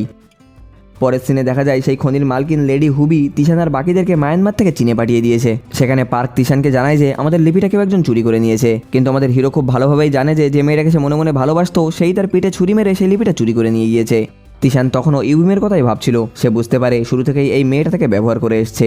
মেয়েটা আমাদের হিরোর আশেপাশে ঘুরতো সবসময় তার পরবর্তী পদক্ষেপের উপরে নজর রাখার জন্যে। অন্যদিকে ফে যখন তার কমিশনারের সাথে কথা বলে, তখন আমরা জানতে পারি যে আমাদের হিরোইনের আসল মিশন ছিল ইয়নবিমের বিরুদ্ধে প্রমাণ জোগাড় করা। যার কারণেই যখন তিশানকে বাঁচানোর কথা হয়েছিল, তখন সে ওই মেয়েটার উপরে বিশ্বাস করতে পারিনি। অর্থাৎ মায়ানমারের সেই মিশনটা ছিল ইয়নবিমের উপরে নজর রাখার একটা চাল। এদিকে আমরা দেখি ইউবিম সেই খুঁজে পাওয়া লিপিটা পড়তে শুরু করে। সেখানে একজন রাজা ফ্র্যাঙ্কওয়ানের জীবনী লেখা ছিল। জানা যায় যে ফ্র্যাঙ্কওয়ান একটা অলৌকিক গোল্ডেন আই নিয়ে জন্ম নিয়েছিল আর জলশক্তির মাধ্যমে অনেক ধন সম্পদও অর্জন করেছিল। কিন্তু জীবনের শেষের দিকে ওই চোখের কারণে তিনি মারাত্মক যন্ত্রণায় ভুগত আর সবসময় নিজের মৃত্যু কামনা করত। এই লিপিটাতে এতটুকুই লেখা ছিল। এরপরে মেয়েটা কাউকে ফোন করে নির্দেশ দেয় ফ্র্যাঙ্কওয়ানের সব লিপি আর তার পুরনো জিনিসপত্র জোগাড় করতে। একই সাথে সামনে যে এক্সিবিশন হতে চলেছে সেটার উপরেও যেন কড়া নজর রাখা হয়। এরপর আমরা দেখি ওই মার্কেটের একটা মেয়ে, যার নাম জিয়া, তিশান আর পার্কের জন্য খাবার নিয়ে এসছে। সে জানতে পেরেছে যে ফিরে আসার পর থেকেই তিশান এখনো পর্যন্ত ঘর থেকে বের হয়নি। তখনই সে পার্ককে বলে যে আগামীকাল তাদের সেই ধনী পার্টনার পাঞ্জি আসছে আর সবাই মিলে অ্যান্টিক মার্কেটে যাবে যাতে তিশানের একটু মন ভালো করা যায়। পরের দিন সবাই মিলে সেই মার্কেটে গেল ঠিকই, কিন্তু তিশানের মন কোনোভাবেই ভালো হচ্ছে না। পাঞ্জি কারণ জিজ্ঞাসা করলে তিশান হতাশ হয়ে বলে যে সবাই একে অপরকে ধোঁকা দিচ্ছে, তাই এখন সে আর মানুষের সাথে খুব একটা মিশতে চায় না। এটা শুনে পাঞ্জি বুঝতে পারে যে তিশান আসলে প্রেমে ছ্যাঁকা খেয়েছে। আর কেনই বা বুঝতে পারবে না বন্ধুরা, যে মেয়েটার উপরে আমাদের হিরো এতটা বিশ্বাস করতো আর তার সাথে কফি ডেটে গিয়েছিল, সেই মেয়েটাই তার সাথে ধোঁকা করলো। জুয়েলারি শপের মেয়েটা আমাদের হিরোর সাথে এমন বিশ্বাসঘাতকতা করলো যেমন ইনস্টাগ্রামে ফুলকপি আলুর সাথে করেছে। অন্যদিকে পুলিশের আরেকজন অফিসার জ্যাগুয়ার ফের কাছে এসে একটা রিপোর্ট দেয় কিছু লোক অবৈধ জিনিসপত্র স্মাগলিং করছে আর তারা আজ রাতেই মার্কেটের অন্যদিকে এই জিনিসগুলো ডিল করবে। এরপর আমরা দেখি খবরটা পাওয়ার সাথে সাথেই ফে তার টিম নিয়ে সেই পাচারকারীদেরকে হাতে নাতে ধরার জন্য রওনা দেয়। কিন্তু ঠিক ওই মুহূর্তেই কেউ একজন টাকা পয়সা ভরা সুটকেস নিয়ে গাড়িটা সেখান থেকে চালিয়ে চম্পট দেয় আর বাকি তিনজন মালসহ সেখানেই ধরা পড়ে। এরপরে ফে ওই মালগুলো প্রফেসর মাং আর সেই অ্যান্টিক এক্সপার্টের কাছে নিয়ে যায় যাতে সেগুলো পরীক্ষা করা যায়। সেখানে ওই অ্যান্টিক এক্সপার্টটা তাকে জানায় যে এই জিনিসপত্রগুলো আসলে সেই প্রাচীন সাম্রাজ্যের সাথেই জড়িত, যার সমাধি তারা মরুভূমিতে খুঁজে পেয়েছিল। ফে সঙ্গে সঙ্গেই বুঝে ফেলে এই মূল্যবান জিনিসগুলো আসলে সমাধি থেকেই চুরি করা হয়েছে। এদিকে আমাদের দেবদাস হিরোকে মন খারাপ করে বসে থাকতে দেখে আঙ্কেল দাও, মানে আমাদের হিরোর গুরু, তার কারণ জানতে চাই। তিশান তখন বলে আমি এই কাজটা শিখতে এসেছিলাম অনেক আগ্রহ নিয়ে, কিন্তু যখন দেখলাম এখানকার মানুষ সবসময় একে অপরকে মারছে আর কাটছে শুধু মূল্যবান জিনিসের জন্য, আমার এখন খুব খারাপ লাগছে। আমার মনে হচ্ছে এই কাজটা আমি আর করতে পারবো না। তখন আঙ্কেল তাকে বুঝিয়ে বলে যে কোনো কাজে গেলে তুমি ভালো মন্দ দুই ধরনের মানুষ পাবা, তাই তুমি সবসময় নিজের মানুষ মানে ভালো মানুষদেরই পাশে থাকবা। এখানে আঙ্কেল তিশানকে একটা উপদেশ দেয়, এখন থেকে তুমি নিজের বিশেষ শক্তিটা একটু লুকিয়ে রাখা শেখো, কারণ মানুষের মধ্যে জানাজানি হয়ে গেলে লোকে তোমার ক্ষতি করেও এই শক্তিটা ব্যবহার করতে চাইবে। তিশান কথাটা খুব ভালোভাবেই মনের ভিতরে গেঁথে নেয়। এর কিছুক্ষণ পরে ফে এসে আমাদের হিরোকে দুটো ছবি দেখায় আর জানায় কিছু লোক ইনার মঙ্গোলিয়া থেকে এসব দামি জিনিস পাচার করার সময় ধরা পড়েছে, যেখানে একটা মূর্তির গায়ে বিশেষ কিছু চিহ্ন পাওয়া গিয়েছে যেটার রহস্য আমাদের বের করা দরকার। তাই সে প্রফেসর মংয়ের সাথে ওই সমাধিগুলো খুঁজতে মঙ্গোলিয়া যাবে আর আমাদের তিশানকেও তার সাথে যেতে বলছে। এরপর আমরা দেখি সবাই মিলে ইনার মঙ্গোলিয়ানের সেই জায়গাটায় খোঁজবিনের জন্য পৌঁছে গিয়েছে। সেখানকার প্রধান প্রফেসর ফ্র্যাঙ্ককে জানায় যে এই এলাকায় এমন কেউ নেই যে চীনা ভাষায় কথা বলে আপনাদেরকে গাইড করতে পারে, শুধু একজনই আছে, কিন্তু সে আপনাদের সাথে যেতে রাজি হচ্ছে না। এরপরে জ্যাগুয়ার আর প্রধান মিলে সেই লোকটার সাথে দেখা করতে যায় যার নাম হলো বার্জার। বার্জার তাদেরকে সাফ জানিয়ে দেয় যে এই পুরো মরুভূমির ভিতরে এইটুকুনি ঘাস জমি হলো আমাদের জীবন। তোমাদের খোঁড়াখুড়ির পরে এখানে যে গর্তগুলো হবে সেগুলোর বৃষ্টির জল জমে আমাদের খুব ক্ষতি হয়ে যায়, যেটা আমরা একদমই চাই না। তখন ওরা তাকে বোঝানোর চেষ্টা করে কথা দেয় যে ওরা আধুনিক সব মেশিন ব্যবহার করবে যাতে জমির কোনো ক্ষতি না হয়। কথাটা শুনে বার্জার ওদের বেস ক্যাম্পে এসে সব মেশিনগুলো পরীক্ষা করে দেখে, কিন্তু তবুও সে সাহায্য করতে রাজি হয় না। এরপরে আমরা ইনার মঙ্গোলিয়ান লোকেদের একটা ছোট্ট উৎসব দেখতে পাই। সেখানে বার্জার সেই অফিসারকে বলে যে যদি আমার সাহায্য চাও তবে আগে প্রমাণ করো তোমরা কতটা শক্তিশালী। এই বলে সে তাকে কুস্তির লড়াই চ্যালেঞ্জ করে বসে। দেখতে দেখতে এই কুস্তির আসলে জমে উঠলো। নিয়ম হলো যে আগে মাটিতে পড়বে সে হেরে যাবে। প্রথম ম্যাচে যখন ফের দলের লোক হেরে যায় তখন ফে নিজেই বার্জারকে চ্যালেঞ্জ করে, কিন্তু বার্জারের হোয়াইট টাইগার এগিয়ে এসে বলে যে তারা মেয়েদের সাথে লড়াই করে না। তবে ফে তার কথায় দমে না গিয়ে তাদেরকে এমনভাবে ইমপ্রেস করে যে সবাই তার কথায় রাজি হতে বাধ্য হয়ে যায়। লড়াই শুরু হতেই দেখা যায় ফে দুইবার তাকে আছাড় মেরে মাটিতে ফেলে দিয়েছে। এটা দেখে বার্জার তো পুরো সে ফের শক্তি দেখে এতটাই মুগ্ধ হয়ে যায় যে তাকে সরাসরি বিয়ের প্রস্তাব দিয়ে বসে। এটা শুনে আমাদের তিশানের তো মাথায় একদম আগুন চলে যায়। এখনই তো সে একটা মেয়ের কাছ থেকে ধোকা খেলো, আর এবার তার বেস্ট ফ্রেন্ডকেও কেউ কেড়ে নিতে যাচ্ছে। ও প্রচন্ড হিংসায় বার্জারকে কুস্তির চ্যালেঞ্জ করে। বার্জার শর্ত দেয় যদি তুমি যেতো তবে আমি তোমাদের গাইড হিসেবে সব রকমের সাহায্য করবো, আর যদি আমি জিতি তবে তোমরা চুপচাপ এখান থেকে বেরিয়ে যাওয়া। শর্ত মেনে লড়াইটা শুরু হয়। তিশান তার গোল্ডেন আই ব্যবহার করে বার্জারের পায়ের একটা পুরনো চোট দেখতে পাই, যেটা সুযোগ নিয়ে সে তাকে হারিয়ে দেয়। কথা মতন হার মেনে নিয়ে বার্জার ওদেরকে সাহায্য করতে রাজি হয়। এখানে তিশান তার ক্ষমতাটা দারুণ ব্যবহার করেছে। এরপরে সে যখন বার্জারের সাথে কথা বলছিল তখন সে জানতে পারে যে সরকার এই এলাকায় প্রচুর গাছ লাগিয়েছে, কিন্তু একটা নির্দিষ্ট এলাকায় এখনো কোনো রকম গাছ জন্মায়নি। তিশান বুদ্ধি খাটিয়ে বুঝে নেয় যে সমাধিটা নিশ্চয়ই ওই মাটির নিচেই থাকতে পারে। সে দ্রুত গিয়ে প্রফেসর মাংকে খবরটা দেয়। অন্যদিকে ইউবিনের অ্যাসিস্ট্যান্ট এখনো আমাদের হিরোর উপরে নজর রাখছে, আর সে সব খবরাখবর ইউবিনকে পৌঁছে দিচ্ছে। ইউবিন তখন তাকে নির্দেশ দেয় যে তিশান বাদে সে যেন সবাইকে খতম করে দেয়। এদিকে সবাই মিলে খোঁড়াখুড়ি শুরু করে, আর শেষমেশ সেই গুহার ভিতরে সমাধিটা খুঁজে পাওয়া যায়। কিন্তু গুহাতে ঢোকার পরেই তিশানের শরীরটা হঠাৎ করে খুব খারাপ হয়ে পড়ে। ফে তাকে দ্রুত বাইরে নিয়ে এসে ডাক্তারের কাছে নিয়ে যায়। ডাক্তার তখনই তাকে একটা ঘুমের ইঞ্জেকশন দেয়। ওর জন্য শহর থেকে কিছু ওষুধ আনার দরকার ছিল, তাই ফে সঙ্গে সঙ্গে রওনা দেয়। পথে ইউবিনের লোক স্নাইপার নিয়ে তাকে টার্গেট করে ঘিরে ফেলে, কিন্তু ঠিক সময় মতো বার্জার এসে ফেকে সেখান থেকে বাঁচিয়ে নেয়। আসলে বন্ধুরা, বার্জার তো এখন ফের প্রেমে হাবুডুবু খাচ্ছে। বিপদমুক্ত হওয়ার পরে বার্জারের ঘোড়াটা নিয়ে ফে সোজা শহরে ছুটে যায়, আর ওষুধগুলো নিয়ে এসে সোজা ডাক্তারের হাতে দেয়। ধন্যবাদ জানাতে এখানে ফে বার্জারের সাথে বন্ধুত্বও করে নেয়। অন্যদিকে দেখা যায় প্রফেসর মংয়ের টিম যখন সমাধিটা খোলে তারা তো একদম পুরো অবাক, কারণ সেখানে মৃতদেহের বদলে পাওয়া গেল শুধু একটা দাবা খেলার বোর্ড। সবাই তো অবাক, কারণ তারাও ভাবছিল যে একটা কবরের ভিতরে কেন দাবা খেলার বোর্ড থাকবে। ফিরে এসে সবাই যখন সেই দাবা খেলার বোর্ডটা নিয়ে ভাবছিল তখন ফে সবাইকে বাইরে পাঠিয়ে দেয়। শুধু প্রফেসর মাংকে এসে জানায় যে তার উপরে হামলা হয়েছিল। এর মানে এখানে নিশ্চয়ই দামি কিছু আছে, যার উপরে অন্যদেরও নজর পড়েছে। রাতে তিশান দাদুকে ফোন করে ওই আজব দাবা বোর্ডের কথা তাকে জানাই। দাদু তখন আসল রহস্যটা ধরিয়ে দেয়। দাদু বলে এটা আসলে একটা সংকেত হতে পারে। আসল কবরটা হয়তো ওই দাবার বোর্ডের ঠিক নিচে বা ডানে বা বামে কোথাও লুকানো থাকতে পারে। তিশান ব্যাপারটা বুঝে নিয়ে সেই প্রফেসরকে সবটা খুলে মেলে বলে। প্রফেসরের টিম তখন নতুন করে আবার তল্লাশি শুরু করে। তিশান এখন বেশ সুস্থ। সে প্রফেসরের কাছে গেলে প্রফেসর তাকে একটা মাটির নিচের ম্যাপ দেখায়। আশ্চর্য বিষয় হলো মাটির তলার সেই গুহাটার আকার ছিল একদম মানুষের চোখের মতো। প্রফেসর তিশানের শরীর খারাপ হতে পারে ভেবে তাকে যেতে মানা করে, কিন্তু আমাদের হিরো কি আর কারোর কথা শুনবে? সেও সবার সাথে সেখানে রওনা দেয়। গোয়ার ভিতরে একটা জায়গায় যাওয়ার পরে পথটা সেখানেই শেষ হয়ে যায়। তখন তিশান তার অলৌকিক ক্ষমতা ব্যবহার করে একটা গোপন সুইচ খুঁজে পায়, আর সেটা টিপতেই একটা বিশাল দাবার বোর্ড বেরিয়ে আসে। আসলে ওটাই ছিল দরজা খোলার একমাত্র চাবিকাঠি। তিশান বুঝতে পারে একটা নির্দিষ্ট সময়ের মধ্যে এই দাবার চালগুলো ঠিকঠাক মেলাতে পারলে তাদের কাজ হতে পারে। সে তার পাওয়ার ব্যবহার করে চোখের পলকে গেমটা সলভ করে ফেলে, আর বিশাল সেই দরজাটা সেখানেই খুলে যায়। ভেতরে ঢুকতেই তিশান একটা অদ্ভুত ঘরের মধ্যে চলে যায়। সে হ্যালোজিনেশন দেখতে শুরু করে যে তার ভিতরে একটা আত্মা প্রবেশ করেছে, আর সেটা দেখতে হুবহু তারই মতো। কিছুক্ষণ পর তার জ্ঞান ফিরলে তারা সবাই কবরের আসল জায়গায় পৌঁছায়। সেখানে সারিবদ্ধভাবে রাখা প্রচুর প্রাচীন আর দামি ধন সম্পদ দেখে সবার চোখ তো একদম কপালে ওঠার দশা। সবাই বেশ খুশি হয়ে সেখান থেকে ফিরে আসে। ফিরে এসে তিশান ভিডিও কলে পার্কের সাথে তার স্বাস্থ্যের ব্যাপারে তার খবরাখবর দেয়, কিন্তু তিশানের মনের ভিতরে এখনও সেই গুহার ব্যাপারটা ঘুরে বেড়াচ্ছে। সে একা আবার সেই গুহার ভিতরে ফিরে যায়। সেখানে যেতেই সে দেখতে পায় সেই প্রাচীন রাজা ফ্র্যাঙ্কওয়ান নিজের কবরের উপরে বসে আছে। তিশান তাকে দেখার পরে তার গোল্ডেন আই আর এত ধন সম্পদের রহস্যের কথাটা জিজ্ঞেস করতে শুরু করে, যেটা শুনে ফ্র্যাঙ্কওয়ানের চোখ দুটো একদম পুরো টকটকে লাল হয়ে গিয়েছে। মনে হচ্ছিল যেন চোখ থেকে রক্ত পড়ছে। ঠিক ওই মুহূর্তেই তিশানের ঘুম ভেঙে যায়। আসলে ওটা ছিল একটা ভয়ঙ্কর দুঃস্বপ্ন। এরপর আমরা দেখি ফে প্রফেসর মাংকে ফোন করে কবরের সব ফাইলগুলো চাইছে, কিন্তু প্রফেসর যখনই ফাইলগুলো নিতে গেল কেউ একজন পেছন থেকে তার উপরে হামলা করে। প্রফেসরের চিৎকার শুনে ফে আর তিশান সঙ্গে সঙ্গে তার তাঁবুর দিকে রওনা দেয়। পরের দিন সকালে সিসিটিভি ফুটেজ চেক করা হয়, কিন্তু দেখা যায় ক্যামেরাটা ভাঙা। প্রফেসরের জ্ঞান ফিরলে সে জানায় যে সে ঘরে একটা ফ্ল্যাশ লাইট জ্বলতে দেখেছিল, আর ঘরের তালাটাও ভাঙা ছিল। তার মানে কেউ ফাইলগুলো এখান থেকে চুরি করতে এসেছিল। আসলে দেখা যায় প্রফেসরের অ্যাসিস্ট্যান্ট টাকার লোভে এই কাণ্ডটা করেছে। সে টাকার লোভে ইউবিমের লোকজনের কাছে সেই ফাইলগুলো বিক্রি করে দিয়েছে। তিশান সেখানে তদন্ত করতে গিয়ে সেই ভাঙা সিসিটিভি ক্যামেরাটা খুঁজে পায়। ধরা পড়ে যাওয়ার ভয়ে ওই অ্যাসিস্ট্যান্ট তিশানের পা ধরে কান্নাকাটি শুরু করে, আর অনুরোধ করে যেন প্রফেসরকে সে কিছুই না বলে। কিন্তু তিশান যখনই তার কথাটা শুনলো না তখন রাগের মাথায় অ্যাসিস্ট্যান্ট ওকে মারতে গেল। ঠিক ওই মুহূর্তেই ইউবিমের লোক দূর থেকে ওকে গুলি করে সরিয়ে দেয়, আর তারাও সেখান থেকে পালিয়ে যায়। তিশান কোনো মতে সেখান থেকে প্রাণ বাঁচিয়ে ফিরতে পারে। এরপরে তিশান আর ফে সবার কাছ থেকে বিদায় নিয়ে নিজের বাড়িতে ফিরে আসে। ওরা দুজন সুস্থ আছে দেখে সবাই বেশ খুশি। পরের দিন ফের জিজ্ঞাসাবাদ করার পরে ইনার মঙ্গোলিয়ানদের সেই পাচারকারীদের আসল ঘাঁটিটা খুঁজে পাই, কিন্তু সেখানে গিয়ে দেখে কেউ একজন আগেই ওই বসকে খতম করে দিয়েছে। একই সাথে জানা যায় আজকে ফের জন্মদিন, তবে মিশন সাকসেস না হয় তার মন খুব একটা ভালো না। কিন্তু তিশানের বন্ধুরা আর বাকিরা মিলে ফের জন্মদিনটা বেশ ধুমধাম করেই পালন করে। জন্মদিনের আমেজ কাটতে না কাটতেই তিশান তার দাদুকে তার অদ্ভুত সব অনুভূতির কথাগুলো জানায়। দাদু তখন তাকে পরামর্শ দেয় কোনো একটা ভালো ডাক্তার দেখাতে। হঠাৎ তিশানের ফোনে একটা মেসেজ আসে আর সে তড়িঘড়ি করে ইউবিমের সাথে দেখা করতে চলে যায়। সেখানে পৌঁছতেই ইউবিম তার আগের সব ভুলের জন্য ক্ষমা চেয়ে নেয় আর তিশানকে বলে তার ব্যবসায় যেন সে আবার তাকে সাহায্য করে। কিন্তু সে এবার সাফ জানিয়ে দেয় যে সে সবসময় বন্ধুদের পাশে থাকবে, যে বিশ্বাসঘাতকতা করেছে তার পাশে সে কোনোদিনও থাকবে না। এখানে আমাদের হিরোর কথা শুনে বোঝা যায় যে নেডি একবারই বেলতলায় যায়, কিন্তু এই মেয়েটাও বন্ধুরা কিছু কম যায় না। সে তিশানকে তার গোল্ডেন এর গোপন সব ক্ষমতার লোভ দেখানোর চেষ্টা করে। সে বলে সে তিশানের এই শক্তি সম্পর্কে অনেক কিছু জানে যা আর কেউ জানে না। সে তিশানকে গ্রিসের একটা টিকিট ধরিয়ে দিয়ে বলে যে সে যদি তাকে সাহায্য করে তবে এই গোল্ডেন এর সম্পর্কে সে তাকে আরো অনেক কিছু বলতে পারবে। শেষমেশ আমাদের হিরো এই শয়তান শেয়াল মেয়েটার কথাটা মেনে নেয় আর পরের দিন তারা দুজন মিলেই গ্রিস পৌঁছে যায়। সেখানে একটা এক্সিবিশনে তারা তাদের কেনা একটা দামি পাথরের দাম বাড়ানোর পরিকল্পনা করে। ওদিকে ফে ও ইউবিমের কেসের তদন্ত করতে গ্রিসের উদ্দেশ্যে রওনা দেয়। এখানে আমাদের গল্পে একটা নতুন চরিত্রের এন্ট্রি হয় যার নাম মিস্টার লুঙ্গা। ভাগ্যিস লুঙ্গি না, নাহলে যখন তখন খুলে যেতে পারতো।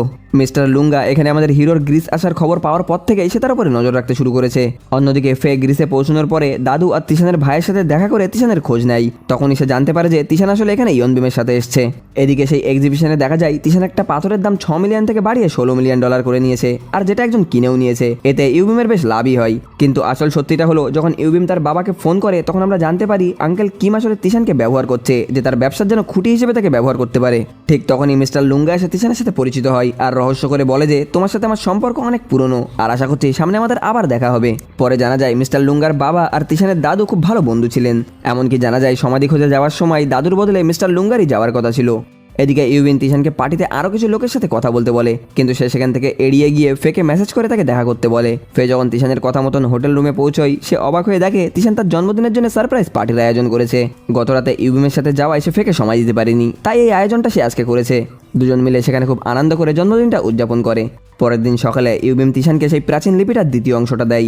সে এখানে জানায় যে রাজা ফ্র্যাঙ্কওয়েনের জীবন শুরুতে অনেক ভালো কাটলেও পরে অনেক মুশকিল তাকে সহ্য করতে হয়েছিল। তবে সে তিশানকে সতর্ক করে দেয় যে তার সেই রাজার সম্পর্কে বেশি কিছু না জানলেই তার পক্ষে ভালো হবে।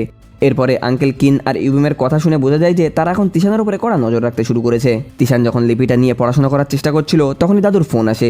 দাদু বলেন যে তিশানের দাদার সম্পর্কে তিনি গুরুত্বপূর্ণ কিছু জিনিস জানতে পেরেছে আর তাকে দেখা করতে বলে। তিশান সেখানে পৌঁছানোর পরেই দাদুর ফোনে একটা রহস্যময় মেসেজ আসে।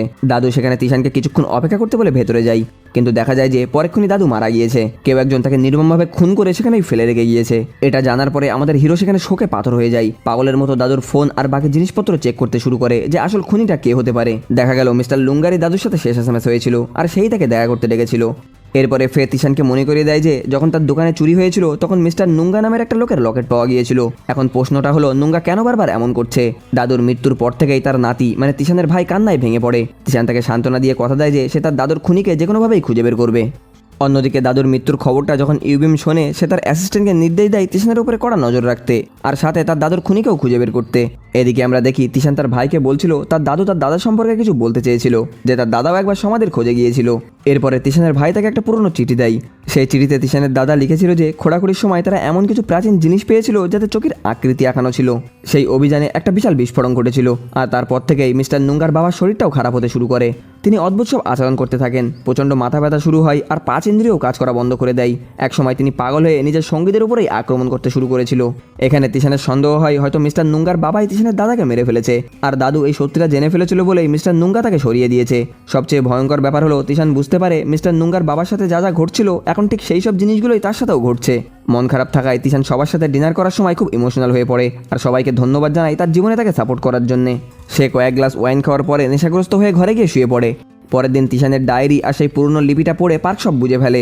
সে তিশানকে সরাসরি জিজ্ঞাসা করে তোর কাছে কি গোল্ডেন আয়ের অলৌকিক ক্ষমতা আছে?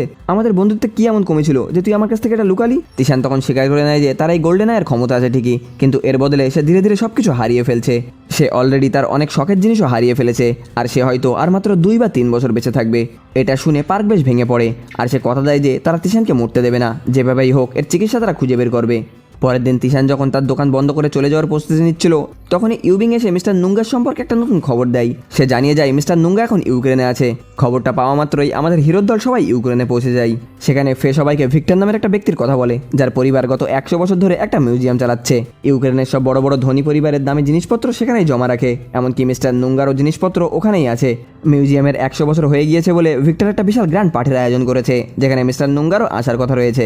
তিশান আর ফে নিজেদের ছদ্মবেশ বদলিয়ে ভিক্টরের পার্টিতে যায়। তিশান সেজেছে চায়নার একটা ধনী ব্যক্তি, আর ফে সেজেছে তার ফিয়ন্সে। একই সাথে তার বন্ধু পার্ক হলো তাদের অ্যাসিস্ট্যান্ট।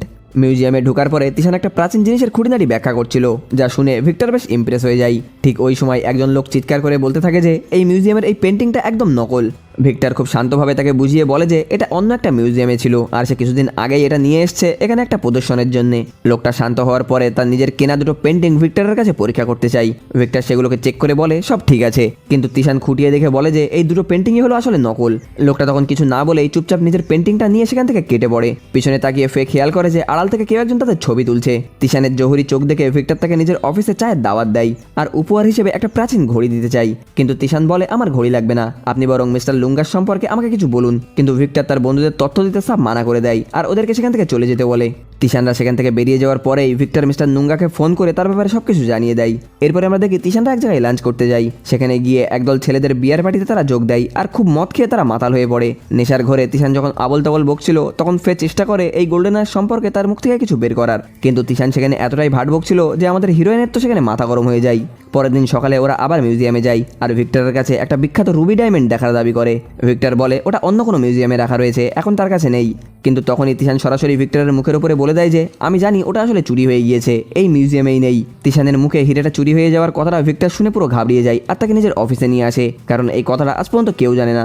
সে স্বীকার করে যে 1 মাস আগেই ওই হিরেটা চুরি হয়ে গিয়েছে, তাই সেটা মিউজিয়ামে রাখা নেই।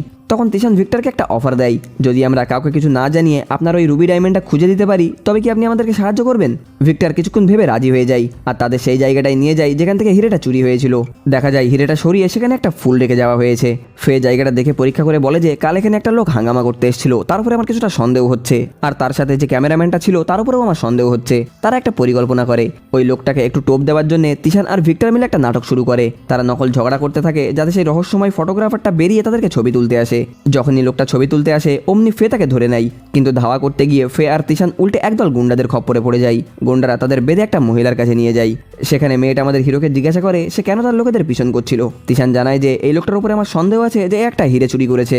ওই মহিলাটা তখন তিশানদের একটা ঘরে বন্দি করে দেয়, আর জানায় যে ভিক্টর যতক্ষণ পর্যন্ত এখানে না আসবে ততক্ষণ আমি হিরেটা ফেরত দেবো না। তারা সেখান থেকে চলে যাওয়ার পরে সুযোগ বুঝে ফে সবার হাতের বাঁধনটা খুলে দেয়। তিশান তখন খুব ইমোশনাল হয়ে এখানে ফের কাছে ক্ষমা চাই, আর তার গোল্ডেন আয়ের সম্পর্কে সব রহস্যটা বলে দেয়। তিশান তখন জানায় যে দোকানে চুরি হওয়ার সময় একটা বিশেষ পাথরের টুকরো তার চোখে ঢুকে গিয়েছিল, আর তারপর থেকেই সেই অলৌকিক ক্ষমতাটা পেয়েছে, কিন্তু এর যে ভয়ঙ্কর প্রতিক্রিয়াগুলো দেখা দিচ্ছে তার চিকিৎসা সে এখনো কোনোভাবেই জানতে পারেনি। এরপরে তারা ওই ক্যামেরাম্যান লোকটাকে ধরে ফেলে, আর জানতে পারে যে ওই মহিলাটা আসলে আর কেউ নয়, তিনি হলেন ভিক্টরের এক্স স্ত্রী। আর এই এক্সট্রা বন্ধুরা সব জায়গায় জ্বালায়, সেটা জীবনে হোক বা অঙ্কের খাতায়। এরপরে সেখানে তিশান তার পাওয়ার দিয়ে দেখে নেয় যে হিরেটা আসলে একটা পেন্টিংয়ের নিচে লুকিয়ে রাখা রয়েছে। তারা সেখান থেকে হিরেটা বের করে নেয়, আর এই সিনটা বন্ধুরা সত্যিই একটু মজাদার ছিল। কিছুক্ষণ পরেই সেই মহিলাটা সেখানে হাজির হয়, আর এখানে আমরা জানতে পারি যে তাদের ডিভোর্স হয়েছিল কারণ ভিক্টর তার কাজ নিয়ে খুব ব্যস্ত থাকতো, এমনকি সে তাদের 3য় বিবাহবার্ষিকীটাও ভুলে গিয়েছিল, আর ডিনারে পৌঁছতে পারেনি। ওই মহিলাটা শর্ত দিল ভিক্টর যদি নিজের ভুলের জন্য মাপ চেয়ে নেয় তবে সে হিরেটা ফেরত দিয়ে দেবে। তিশান তখন বুদ্ধি খাটিয়ে ওই মহিলাটাকে কথা দিল যে কাল ভিক্টর আসবে আর আপনার কাছে ক্ষমাও চাইবে, আপনি শুধু আমাদেরকে এখান থেকে যেতে দিন। মহিলাটা রাজি হয়ে যায়, তবে সে ফেকে নিজের কাছেই আটকিয়ে রাখে।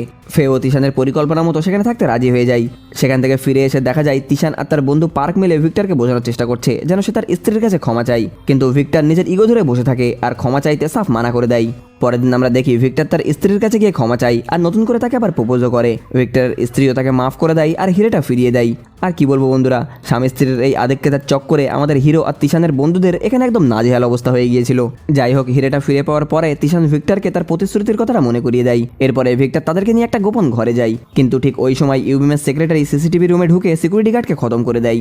এদিকে ভিক্টর তখন তিশানদেরকে সেই চোখের মতো আকৃতি জেডাই ওটা দেখাচ্ছিল। আমাদের হিরো তার অলৌকিক ক্ষমতা দিয়ে ওটার ভিতরে কিছু একটা অদ্ভুত জিনিস দেখতে পাই। ঠিক তখনই সেখানে একটা বোমা বিস্ফোরণ ঘটে আর সবাই সেখানে জ্ঞান হারিয়ে ফেলে।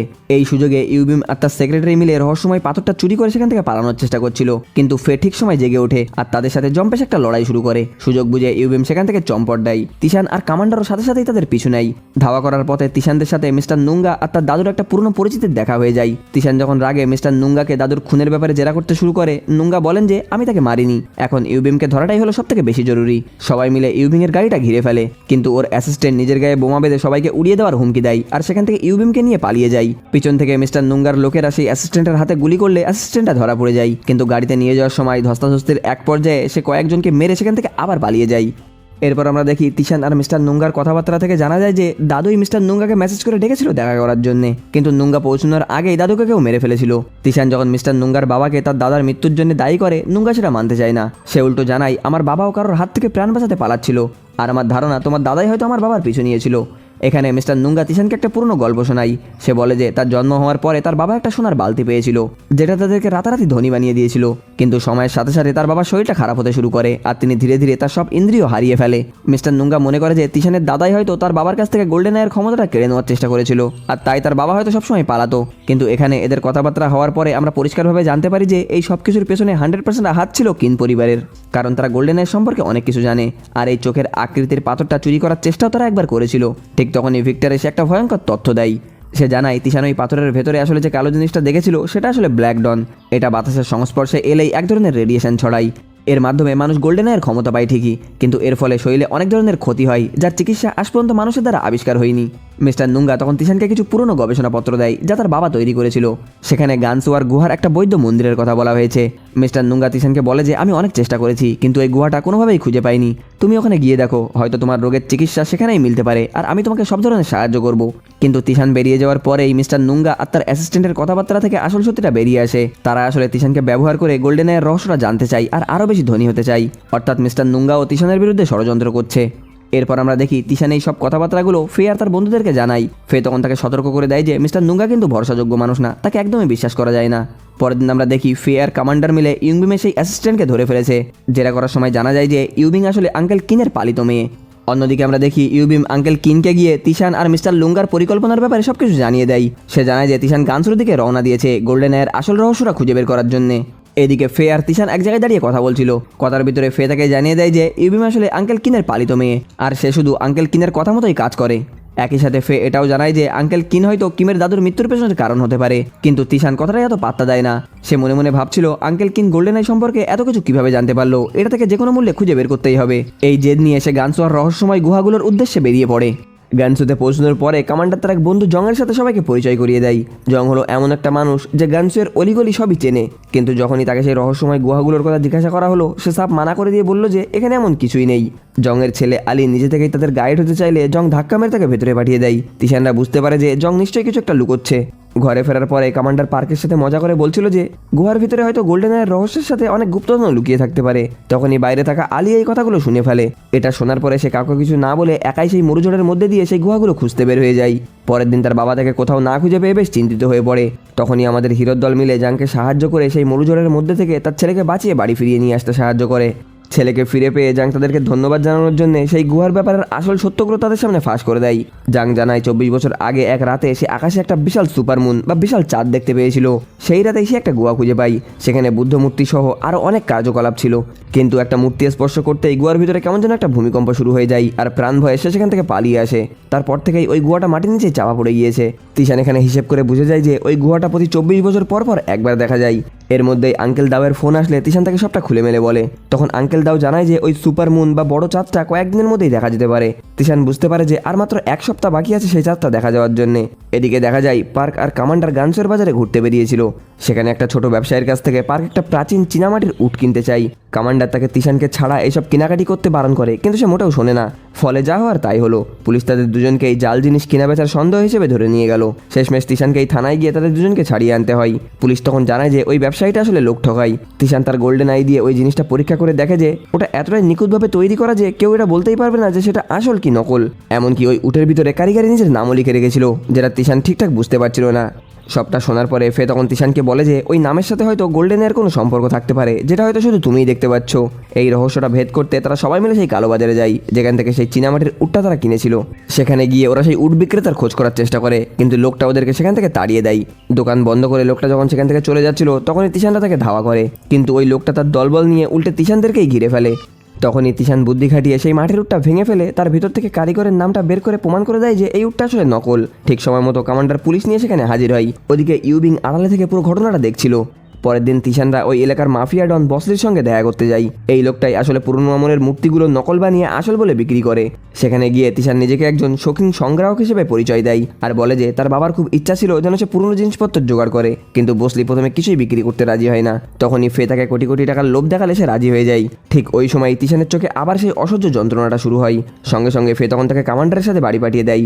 এরপরে ফে আর পার্ক চুপি চুপি বুসলির পিছু নেয়, কিন্তু মাঝপথেই যেন বুসলি চোখের সামনে থেকে উধাও হয়ে যায়। ওকে খুঁজে না পেয়ে ওরা দুজন একটা রেস্টুরেন্টে থামে। ওখানকার মালিকের কাছ থেকে জানতে পারে যে ওই এলাকাটা এখন একদম জনমানবহীন হয়ে গিয়েছে। আগে ওখানে একটা বিশাল বড় ফ্যাক্টরি ছিল, কিন্তু সেটা বিক্রি হওয়ার পর থেকেই সেই এলাকাটা একদম পুরো শেষ হয়ে গিয়েছে। এমনকি রাতে ওই ফ্যাক্টরি থেকে ভয়ঙ্কর সব চিৎকারের শব্দ শোনা যায়, তাই ভয়ে আর ওখানে কেউই যেতে চায় না। আসলে বসলি ওই ফ্যাক্টরিটা একজন জাপানিজ ব্যবসায়ীর কাছে বিক্রি করে দিয়েছিল। তিশান সব শুনে ঠিক করে যে সে ওই ফ্যাক্টরিতে যাবে। পরের দিন 4 বন্ধু মিলে সেই ফ্যাক্টরিতে হানা দেয়। কমান্ডার সেখানকার বডিগার্ডদের কেলিয়ে সোজা ভিতরে ঢুকে পড়ে, কিন্তু ভেতরে ঢুকতেই ওরা তো অবাক। সেখানে সারি সারি প্রাচীন বুদ্ধ মূর্তি রাখা রয়েছে। সেখানেই ওদের দেখা হয় মিস্টার ফ্যাংয়ের সাথে, যিনি এই ফ্যাক্টরির মালিক আর মূর্তি তৈরির কারিগর। মিস্টার ফ্যাং সেখানে কান্নাকাটি করে ওদের কাছে নিজের দুঃখের কথাটা শোনায়। তিনি জানান যে বসলির কাছে তিনি অনেক বেশি ঋণী হয়ে গিয়েছিল, তাই এই ফ্যাক্টরিটা তার কাছে ঋণ রেখেছিল। ভেবেছিল হাড় ভাঙা খাটুনি করে ঋণ শোধ করে তার ফ্যাক্টরিটা ফিরিয়ে নেবে, কিন্তু বসলি তাকে ঠকিয়ে পুরো ফ্যাক্টরিটাই এখন বিক্রি করে দিতে চাই। তাই এখন মিস্টার ফ্যাং ঠিক করেছে যে সে পুলিশের কাছে গিয়ে এই পুরো ব্যাপারটা ফাঁস করে দেবে। মিস্টার ফ্যাংয়ের কথা শুনে আমাদের হিরো তাকে সাহায্য করার কথা দেয়, কিন্তু ওদিকে বসলির একটা লোক ফ্যাক্টরিতে তিশানদের উপস্থিতির খবরটা তাকে গিয়ে জানিয়ে দেয়। বসলি তার দলবল নিয়ে এসে তিশানদের উপরে হামলা করে তাদেরকে সবাইকে বন্দি করে ফেলে। যাওয়ার সময় সে শয়তানি করে পুরো ফ্যাক্টরিটাই আগুন ধরিয়ে দেয়। রাগে পড়ে মিস্টার ফ্যাং নিজেকে মুক্ত করতে গিয়ে নিজের হাতেই জম্পেশ চোট খেয়ে বসে। ওই সময় ফেয়ার কমান্ডার আর গুন্ডাদের ভিতরে বেধড়ক একটা মারামারি শুরু হয়। একজন গুন্ডা যখন তিশানকে মারতে আসছিল তখনই ইউবিং এসে তাকে বাঁচিয়ে নেয়। এই মেয়েটা বন্ধুরা সবসময় আমাদের হিরোর দলের আশেপাশেই থাকছে, আর এর পিছনেও অনেক বড় একটা রহস্য আছে, যেটা আমরা একটু পরে জানতে পারবো। সুযোগ বুঝে ফে পিছন থেকে এসে ইউবিংকে ধরে ফেলে। ঠিক সেই মুহূর্তেই পুলিশ চলে আসায় সে নিজেকে ছাড়িয়ে পালিয়ে যায়। যাওয়ার সময় মেয়েটার পকেট থেকে তিশানের দেওয়া সেই ছোট্ট কামড়িটা পড়ে যায়, যেটা সে মার্কেট থেকে তাকে কিনে দিয়েছিল উপহার হিসেবে। পরের দিন তিশান মিস্টার নুঙ্গাকে ফোন করে জানায় যে সে ওই রহস্যময় গুহাগুলোর খোঁজে কালকেই বের হবে। মিস্টার নুঙ্গা তিশানকে সাহায্য করার জন্য তার অ্যাসিস্ট্যান্ট জিমা আর তার টিমকে পাঠিয়ে দেয়। সবাই মিলে মরুভূমির ভিতর দিয়ে গুহাগুলো খুঁজতে বের হয়। কয়েকদিন হাঁটার পরে ওদের জল পুরোপুরি ফুরিয়ে যায়। এক জায়গায় জল পেয়ে সবাই যখন তৃষ্ণা মেটাচ্ছিল তখনই দেখা যায় যে ইউবিং এর অ্যাসিস্ট্যান্ট কারোর সঙ্গে কথা বলছে আর হাসছে, কারণ সে ওই জলে অজ্ঞান হওয়ার ওষুধ মিলিয়ে দিয়েছে। ইউবিং এর টিম তখন তিশানদেরকে অজ্ঞান অবস্থায় সেখানেই ফেলে রেখে গুহার দিকে এগিয়ে যায়। কিছুক্ষণ পরে তিশানরা বুঝতে পারে জলের মধ্যে কিছু একটা গন্ডগোল ছিল। ওদিকে ইউবিং এর অ্যাসিস্ট্যান্ট দলবল নিয়ে সেই গুহার দরজার সামনে পৌঁছে গিয়েছে। তিশানরা যখন সেখানে পৌঁছয় তখন ইউবিং এর লোকজন বন্দুক উঁচিয়ে তাদেরকে ঘিরে ফেলে। তাদের দাবি ছিল তাদেরকেও যেন সঙ্গে নিয়ে যাওয়া হয়, কিন্তু ঠিক মক্ষম সময়ে সেখানে জিমা এসে একটা বোমা বিস্ফোরণ করে, যার ফলে ইউবিং এর টিম উল্টো দিকে ছিটকে যায় আর তিশানরা মেন হলের দিকে ঢুকে পড়ে। সেখানে ঢুকতেই দেখা যায় একটা বুদ্ধমূর্তি রাখা রয়েছে। তিশান তখন পার্ক আর কমান্ডারকে বুদ্ধমূর্তিটা সরাতে বলে। মূর্তিটা সরাতেই মাটির নিচে থেকে একটা গোপন পথ খুলে যায়, যেখানে ভালো করে দেখার পরে তারা একটা ম্যাপ খুঁজে পায়। কিন্তু কপাল খারাপ বন্ধুরা, গুহা থেকে বেরোনোর সময় বদমাইশের দল তিশানদের কাছ থেকে সেই ম্যাপটা কেড়ে নেয় আর তাদেরকে সেখানেই বেঁধে রেখে পালিয়ে যায়। কিছুক্ষণ পরে গুহার মাটিগুলো ধসে পড়তে শুরু করে। ঠিক সময় মতো মিস্টার নুঙ্গার লোকজনরা এসে তিশানদেরকে কোনো মতো সেখান থেকে উদ্ধার করে। বন্ধুরা সত্যিই এই দৃশ্যটা যখন আপনারা দেখতেন, দেখলে একদম পুরো গা শিউরে উঠতো। পরের দিন সকালে তিশান তার গোল্ডেন এর ক্ষমতা ব্যবহার করে স্মৃতি থেকে সেই ম্যাপটা আবার নতুন করে আঁকার চেষ্টা করতে থাকে। সেখানে জিমাও সেই ম্যাপের খবর পুরোটাই মিস্টার নুঙ্গার কাছে পৌঁছিয়ে দেয়। তবে এদিকে ইউবিমের কাছে ম্যাপটা থাকলেও ফ্র্যাঙ্কউইনের আসল সমাধিটা ঠিক সেটা নিয়ে তার কোনো ধারণাই ছিল না। তখনই তার অ্যাসিস্ট্যান্ট বুদ্ধি দেয় যে তিশানদের উপরে নজর রাখাটাই বুদ্ধিমানের কাজ হবে, কারণ তিশানের যে অলৌকিক ক্ষমতা আছে তাতে ম্যাপ ছাড়াই সে ওই সমাধিটা খুঁজে বের করতে পারবে। এরপরে মিস্টার ফ্যাং সেখানে তিশানকে একটা বিশেষ জিনিস উপহার দেয়। তিশান তার গোল্ডেন আই দিয়ে ওটা দেখা মাত্রই সে তো একদম পুরো খুশি হয়ে যায়, কারণ ওটা ছিল ফ্র্যাঙ্কউইনের একটা স্মৃতিচিহ্ন, যা থেকে তিশান আসল সমাধির হদিশটা খুঁজে বের করে নেয়। আসলে বন্ধুরা, মিস্টার ফ্যাং ছিলেন ফ্র্যাঙ্কউইনদের বংশধর, তাই তিনি চেয়েছিলেন তার পূর্বপুরুষদের এই জিনিসটা যেন কেবল গোল্ডেন আয়ের অধিকারের কোনো যোগ্য মানুষের কাছেই থাকে। পরের দিন আমরা দেখি তিশান সবাইকে নিয়ে সেই সমাধির উদ্দেশ্যে রওনা দিয়েছে, ওদিকে ইউবিংয়ের দল বলো ছায়ার মতো তাদের পিছু নিতে শুরু করে। এক জায়গায় বিশ্রাম নেওয়ার সময় ইউবিংয়ের অ্যাসিস্ট্যান্ট তাকে বলে যে তিশান সমাধিতে পৌঁছানোর আগেই যেন তাকে খতম করে দেওয়া হয়, কিন্তু ইউবিং তাকে কড়া ভাষায় বারণ করে দেয়, কারণ তিশান ছাড়া কেউ তাদেরকে ওই সমাধি পর্যন্ত নিয়ে যেতে পারবেই না। কিন্তু বন্ধুরা এখানে এই অ্যাসিস্ট্যান্ট তো বেরিয়ে এলো এক বড় মাপের বেইমান। সে চুপি চুপি ইউবিংয়ের চায়ে এমন কিছু একটা মিশিয়ে দিল যাতে মেয়েটা একদম মারাত্মক অসুস্থ হয়ে পড়লো। এরপরে সে তার দলবলকে আদেশ দিল তিশানকে মেরে ফেলার জন্য। তারা তিশানদের লক্ষ্য করে বিষাক্ত তীর ছুটতে থাকে, কিন্তু দেখা যায় সেখানে আসলে মিস্টার নুঙ্গার পাঠানো জিমার টিম ছিল, আর তিশানরা ততক্ষণ অন্য পথ ধরে আসল সমাধির জায়গায় পৌঁছে গিয়েছে। আমাদের হিরোর দল সেখানে পৌঁছানোর পরে দেখে যে ভেতরে ঢুকতে হলে একটা জটিল পাজেল সমাধান করতে হবে। পাজেলটা সমাধান করে যখন আমাদের হিরোর দল ভেতরে ঢুকতে যাবে তখনই সেখানে ইউবিন এসে হাজির হয়। সে সবাইকে সাবধান করে দিয়ে বলে যে তার অ্যাসিস্ট্যান্ট তার সঙ্গে ধোঁকা করেছে, আর একই সাথে তাদের জীবনেরও ঝুঁকি আছে, তাই যদি তারা বাঁচতে চায় যেন এখান থেকে পালিয়ে যায়। কিন্তু বন্ধুরা এই অবস্থায় ইউবিংয়ের উপরে কেউই বিশ্বাস করতে পারছিল না, কারণ সে কত বড় বিশ্বাসঘাতক সেটা তো সবাই জানে। তখনই সেখানে জিমা এসে জানায় যে সে অ্যাসিস্ট্যান্টকে সামলিয়ে নিয়েছে আর এখন সবকিছু ঠিক আছে। এটা শোনার পরে সবাই মিলে একসাথে গুহার ভিতরে ঢুকে পড়ে। ভিতরে গিয়ে তারা একটা আর্কিওলজি টিমের উপস্থিতির প্রমাণ পায়, যারাও এই গুহাটা খোঁজ করতে এসেছিল। একই সাথে তারা সেখানে একটা মানুষের কঙ্কালও পায়। এরপরে তারা এমন এক জায়গায় পৌঁছয় যেখান থেকে সামনে যাওয়ার জন্য 8টা আলাদা আলাদা পথ ছিল। তিশান তার অলৌকিক ক্ষমতা ব্যবহার করে সঠিক পথটা খুঁজে বের করার চেষ্টা করছিল, কিন্তু ঠিক তখনই সে বুঝতে পারলো যে তার গোল্ডেন আই আর কাজ করছে না। ক্ষমতা হারিয়ে তিশান ঘাবড়িয়ে না গিয়ে নিজের বুদ্ধি কাটিয়ে এগোনোর সিদ্ধান্ত নেয়। ঠিক সেই মুহূর্তেই ইউবিংয়ের সেই বিশ্বাসঘাতক অ্যাসিস্ট্যান্ট দলবল নিয়ে গুহার মুখে পৌঁছে যায় আর একটা বিশাল বিস্ফোরণ করে। বিস্ফোরণের চোটে গুহার উপর থেকে বিশাল সব পাথর পড়তে শুরু করে। বিপদ বুঝে সবাই তিশানের দেখানো পথের দিকেই ছুটতে থাকে।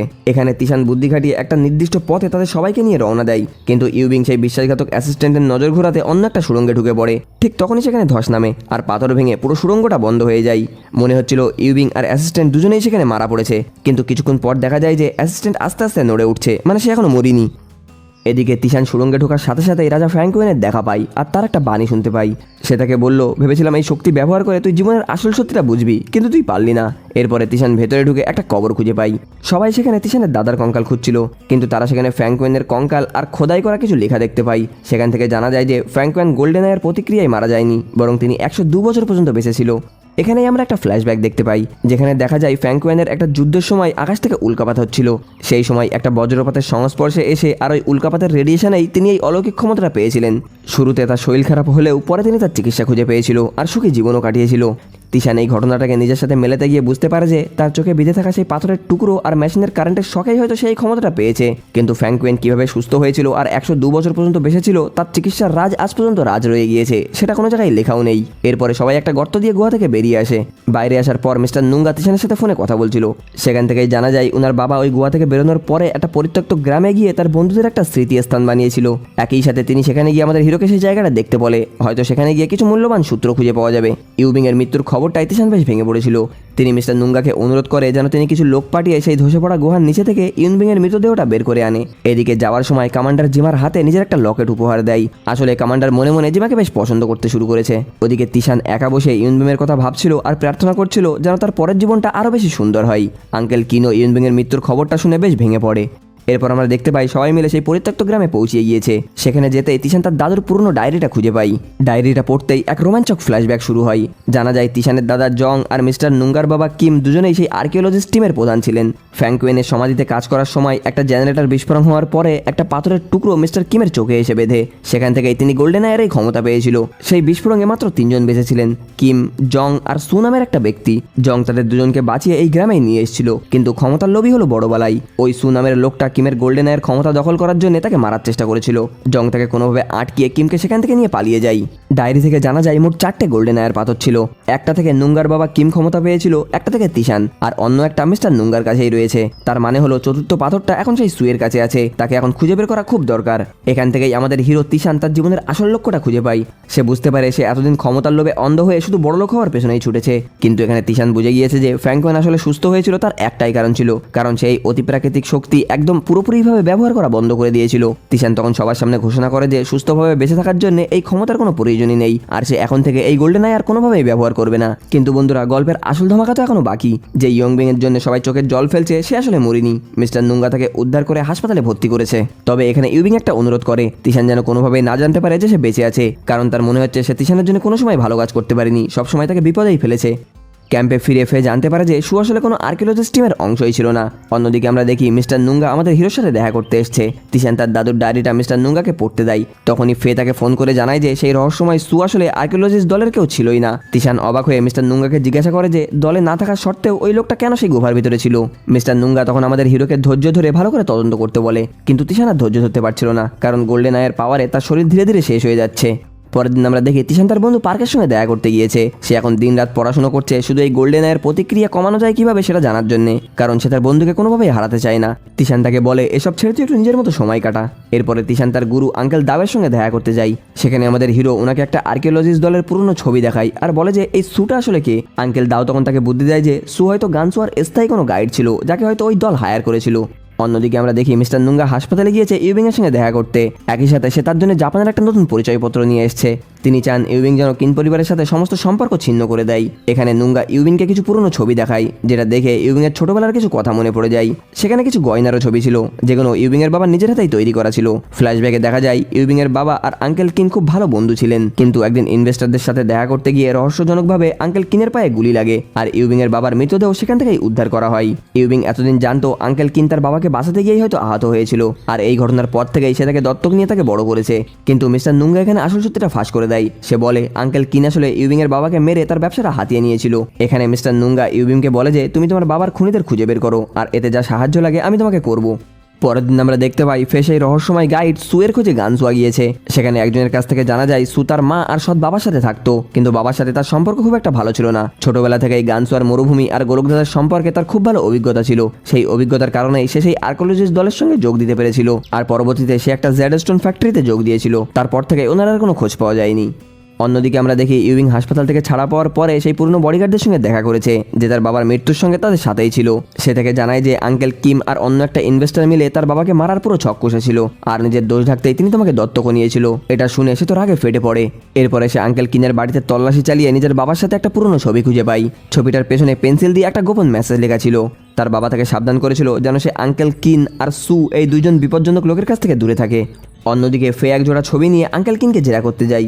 25 বছর আগে একটা কোম্পানির শাখা উদ্বোধনের সময় আঙ্কেল কিন সেখানে প্রধান গেস্ট হিসেবে গিয়েছিল আর সুর সঙ্গে একটা ছবিও তুলেছিল, কিন্তু আঙ্কেল কিন এখানে সুকে চেনার কথাটা পুরোপুরি অস্বীকার করে দেয় আর বলে যে এত বছর আগের কথা আমার মনে নেই। ফে চলে যাওয়ার পরেই আঙ্কেল কিন তাড়াতাড়ি করে তিশানকে খতম করার ছক কষতে শুরু করে, কারণ এখন তিশান তার জন্য বড় একটা হুমকি হয়ে দাঁড়িয়েছে। কিন্তু আসল টুইস্ট হলো ইউবিং একটা রেকর্ডারের মাধ্যমে আঙ্কেল কিনের সব কথাবার্তা চুপি চুপি শুনে ফেলেছিল। মিস্টার নুঙ্গার অ্যাসিস্ট্যান্ট জিমা তখন ইউবিং এর উপরে নজর রাখছিল, যেটা দেখে ইউবিং জিমাকে ধন্যবাদ দিয়ে বলে যে মিস্টার নুঙ্গা তাকে অনেক সাহায্য করেছে, কিন্তু এখন থেকে সে নিজের পথ নিজেই দেখে নেবে। যাওয়ার সময় সে জিমাকে জানিয়ে দিয়ে যায় যে আঙ্কেল কিম তিশানকে মারার প্ল্যান করছে, আর সে খুব তাড়াতাড়ি সুয়ের সঙ্গে দেখা করতে যাবে। এদিকে পার্ক তিশানের চিকিৎসার জন্য একটা ডাক্তারের সাথে দেখা করতে গিয়েছিল। সেখানেই ও ফেকে একটা অপরিচিত লোকের সঙ্গে কথা বলতে দেখতে পাই। আসলে ওই ছেলেটা ছিল ফের ট্রেনিং ক্যাম্পের সিনিয়র। এই লোকটা এখানে এসছে সুয়ের ব্যাপারে কিছু তথ্য দিতে। সে জানায় যে সু আসলে ওই জেডস্টোন কোম্পানিতে 5 বছর কাজ করার পরে ইস্তেফা দিয়ে দিয়েছিল, আর এরপরেই একটা গাড়ি দুর্ঘটনায় সে মারাও গিয়েছিল। এমনকি সে তার ডেথ সার্টিফিকেটটাও ফেকে দেখিয়ে দেয়। তখনই সেখানে তিশান আর পার্ক এসে হাজির হয়। তিশানকে দেখেই ফে ইচ্ছা করেই তার সিনিয়রের হাত ধরে যাতে তাকে একটু জ্বালাতন করা যায়, আর তিশানও সেটা দেখে বেশ রিয়াক্ট করে। বোঝাই যাচ্ছিল যে এদের দুজনের মধ্যে কিছু একটা গুলুগুলু চলছে। আগে আমাদের হিরো সেখান থেকে গড়গড় করে বেরিয়ে যায়, আর একই সাথে ফেও তার পিছু নিয়ে বাইরে বেরিয়ে আসে। ফে তিশানকে এসে জানায় যে সু মারা গিয়েছে, যেটা শুনে আমাদের হিরো বেশ অবাক হয়। ওদিকে আঙ্কেল কিন যখন তিশানকে রাস্তা থেকে সরানোর ছক করছিল, তখনই ইউবিং আচমকা ছুরি নিয়ে এসে তার উপরে হামলা করে, কিন্তু আঙ্কেল কিনের বডিগার্ডরা থাকায় সে তার কিচ্ছু করতে পারে না। কিন ইউবিংকে জীবন্ত থেকে বেশ খুশি হয়, কিন্তু নাটকীয়ভাবে হেসে তাকে বলে যে আমি কি এই দিন দেখার জন্য তোমাকে বড় করেছিলাম। এরপরে যখন তিনি গাড়িতে করে বের হয়, পথে তিশান আর মিস্টার নুঙ্গা তার গাড়িটা থামিয়ে দেয়। আসলে তারা এখানে ইউবিংকে খুঁজছিল, কিন্তু এরা সেখানে গাড়িটা চেক করার পরেও ইউবিংকে খুঁজে পায় না। পরে জিমা আর কমান্ডার মিলে আঙ্কেল কিনের বডিগার্ডদের হাত থেকে তাকে উদ্ধার করে, আর তাকে নিয়ে সোজা তিশানের বাড়িতে আসে। ইউবিং কান্নাকাটি করে তিশানের কাছে আঙ্কেল কিনকে ধরার জন্য সাহায্য চায়, আর সে জানায় যে সু এখনো বেঁচে আছে। এই খবরটা শুনে ফে কমিশনারের সাথে যখন কথা বলতে যাচ্ছিল, তখনই একটা গাড়ি তাদের উপরে হামলা করে। তিশানকে বাঁচাতে গিয়ে ফে নিজেই আহত হয়ে পড়ে। দ্রুত আমাদের হিরো তাকে হাসপাতালে নিয়ে যায়। হাসপাতালে তিশান মিস্টার লুঙ্গাকে বলে যে আঙ্কেল কিনকে সেই জেডাই পাথরটা দিয়ে তার বদলে সুয়ের ব্যাপারে তথ্য বের করা উচিত, যাতে তোমার বাবা আর আমার দাদুর হদিশ পাওয়া যায়। কিন্তু মিস্টার নুঙ্গা এতে রাজি না হয়ে সেখান থেকে চলে যায়।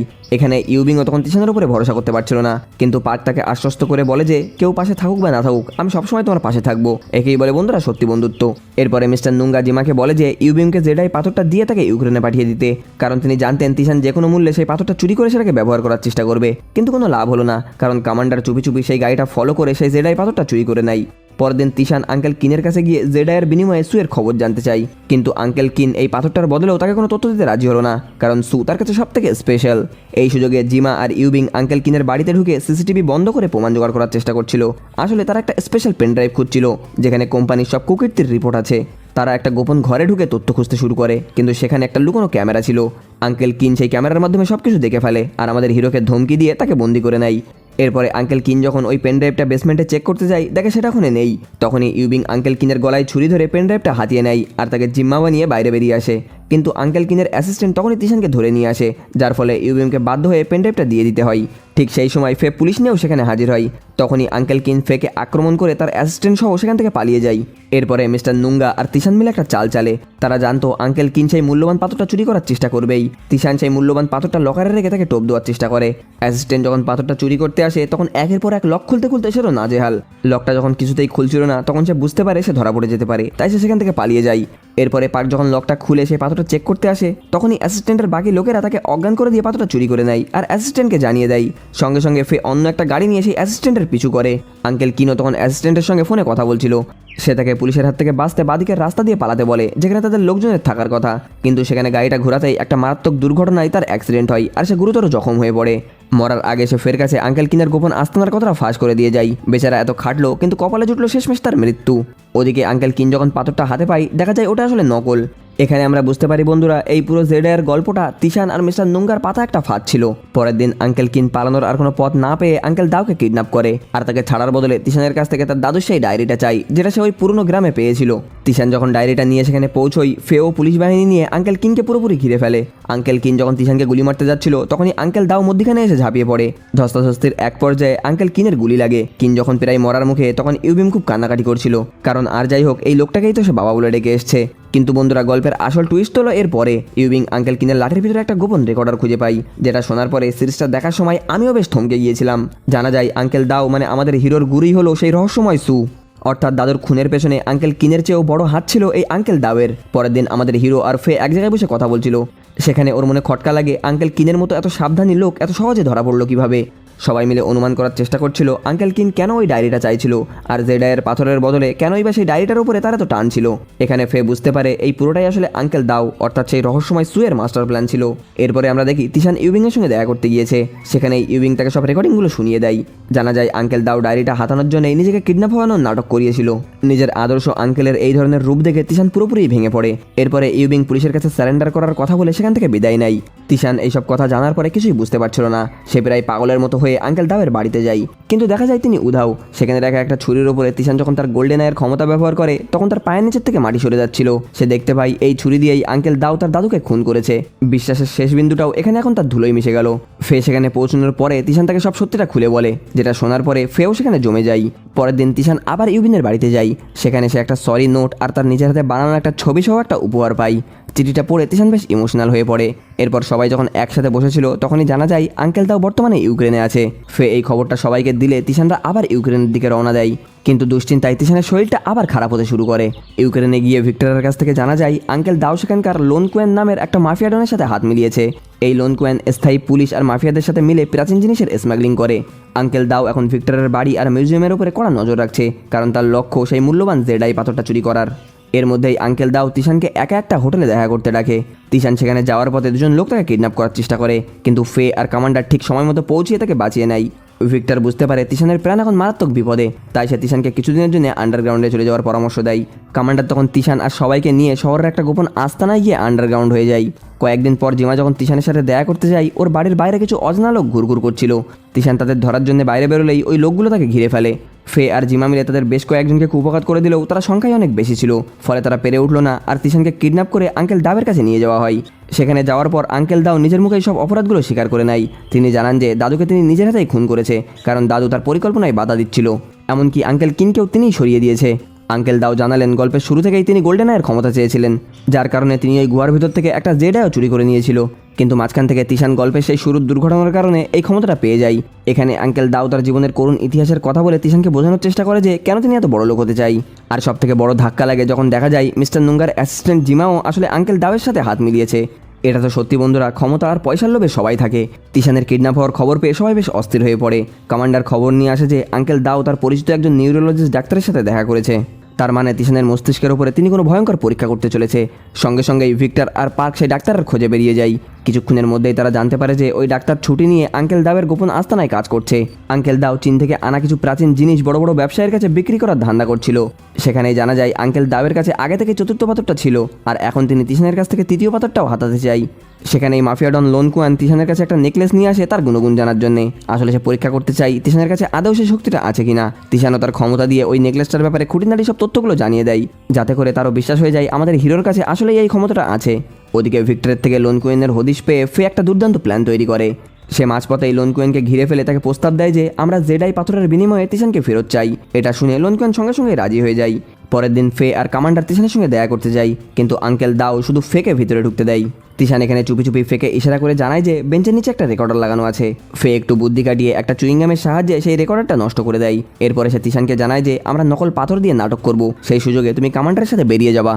সেখানেই তিশান ফেকে বুদ্ধি দেয় যে সেজন্য লোন কুয়েন আর আঙ্কেল দাওয়ের মধ্যে একটা ফাটল ধরায়। পরের দিন কথা মতোই তারা জেডাই নিয়ে ডিল করার জন্য চলে আসে। সেখানে পার্ক আঙ্কেল দাওকে কথার জালে আটকে রাখে, যাতে তিশান লোন কুয়েনকে বিভ্রান্ত করার সময় পায়।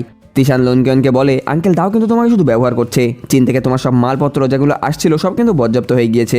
আমার এই গোল্ডেন আই সব কিছু দেখতে পাই। কথাটা শুনে সঙ্গে সঙ্গে লোন কুয়েন আঙ্কেল দাওকে ফোন করে, কিন্তু কল কানেক্ট হয় না। এরপরে সে অন্য একটা নাম্বারে কন্ট্যাক্ট করে। তখনই তিশান নিজের অলৌকিক ক্ষমতা দিয়ে সেই নাম্বারটা দেখে ফেলে সেটাকে মুখস্থ করে নেয়। লোন কুয়েন যখন বুঝতে পারে তিশান মিথ্যে বলছে, সে তাকে জোরে একটা ঘুষিয়ে দেয়। ঠিক তখনই কমান্ডার এসে লোন কুয়েনের উপরে ঝাঁপিয়ে পড়ে তিশানকে উদ্ধার করে নেয়। সেখানেই তিশান তাকে সেই ফোন নাম্বারটা দিয়ে জিমার কথাটা জানিয়ে দেয় যে জিমা তাদের সঙ্গে ধোঁকা করেছে। কমান্ডার যখন জিমার বিশ্বাসঘাতকতার কথাটা জানতে পারে তার খুব কষ্ট হয়, কারণ সে মনে মনে জিমাকে পছন্দ করতে শুরু করেছিল। কিন্তু তিশানকে বাঁচাতে সে সব ভুলে গিয়ে বডিগার্ডদের উপরে ঝাঁপিয়ে পড়ে। তবে গুন্ডারা সংখ্যায় অনেক বেশি হয়, কমান্ডার আপাতত পিছিয়ে আসতে বাধ্য হয়, আর আমাদের হিরো সেখানেই রয়ে যায়। ওদিকে ডাক্তার তিশানের সিটি স্ক্যানের রিপোর্ট দেখে আঙ্কেল দাওকে জানায় যে তিশানের চোখের ভিতরে বিশেষ কিছু একটা আছে, যার কারণেই ওর চোখ অন্যদের থেকে আলাদা। আঙ্কেল দাও তখন কোনো দয়া মায়া না দেখিয়ে এই ডাক্তারকে আদেশ দেয় যে তিশানের চোখ থেকে ওই জিনিসটা বের করে তার নিজের চোখে যেন লাগিয়ে দেওয়া হয়। কিন্তু ডাক্তার এই অবৈধ কাজটা করতে রাজি হয় না। তখনই আঙ্কেল দাও টাকার লোভ দেখিয়ে ডাক্তারের অ্যাসিস্ট্যান্টকে পটিয়ে ফেলে। ওদিকে কমান্ডার ফেকে সেই নাম্বারটা দিলে সে জঙ্গে দিয়ে ওটাকে ট্র্যাক করিয়ে নেয়। জানা যায় ওটা একটা স্পোর্টারের নাম্বার, যার মাধ্যমে লোন কুয়েনের মালপত্র এখানে আসছে। সঙ্গে সঙ্গেই পুলিশ সেখানে গিয়ে সেই মালপত্র সব বরজাপ্ত করে নেয়, আর সেই এক্সপোর্টারকেও গ্রেপ্তার করা হয়। এরপরে ফে এখানে একটা বড় চাল চালে। সে ওই এক্সপোর্টারকে ব্যবহার করে লোন কুয়েনকে গ্রেপ্তার করার একটা ফাঁদ পাতে। এরপরে ফে আর কমান্ডার যখন তিশানকে উদ্ধার করতে তার আস্তানায় পৌঁছয়, দেখায় তিশান সেখানে নেই। কিন্তু তারা সেখানে তিশানের সিটি স্ক্যানের রিপোর্ট খুঁজে পায়। পার্ক সেই রিপোর্টটা দেখা মাত্রই প্রায় পাগলের মতো হয়ে যায়, কারণ সে বুঝতে পেরেছে তিশানের জীবন এখন বেশ ঝুঁকিতে আছে, আর সে তিশানের জন্য যে কোনো কিছু করতে প্রস্তুত। পরের দিন দেখা যায় আঙ্কেল দাও তিশানকে জানায় যে তার অপারেশনের এখনো 3 দিন বাকি আছে, আর এখন ওরা তার কাছ থেকে তার সমস্ত অলৌকিক শক্তি কেড়ে নিতে যাচ্ছে। অন্যদিকে সেই পুলিশ অফিসারটা একজন এক্সপোর্টারের ছদ্মবেশে সেই লোন কুয়েনের ডেরায় পৌঁছে যায়। ফে আর কমান্ডারও তখন সেই ট্রাকের ভিতরেই লুকিয়েছিল।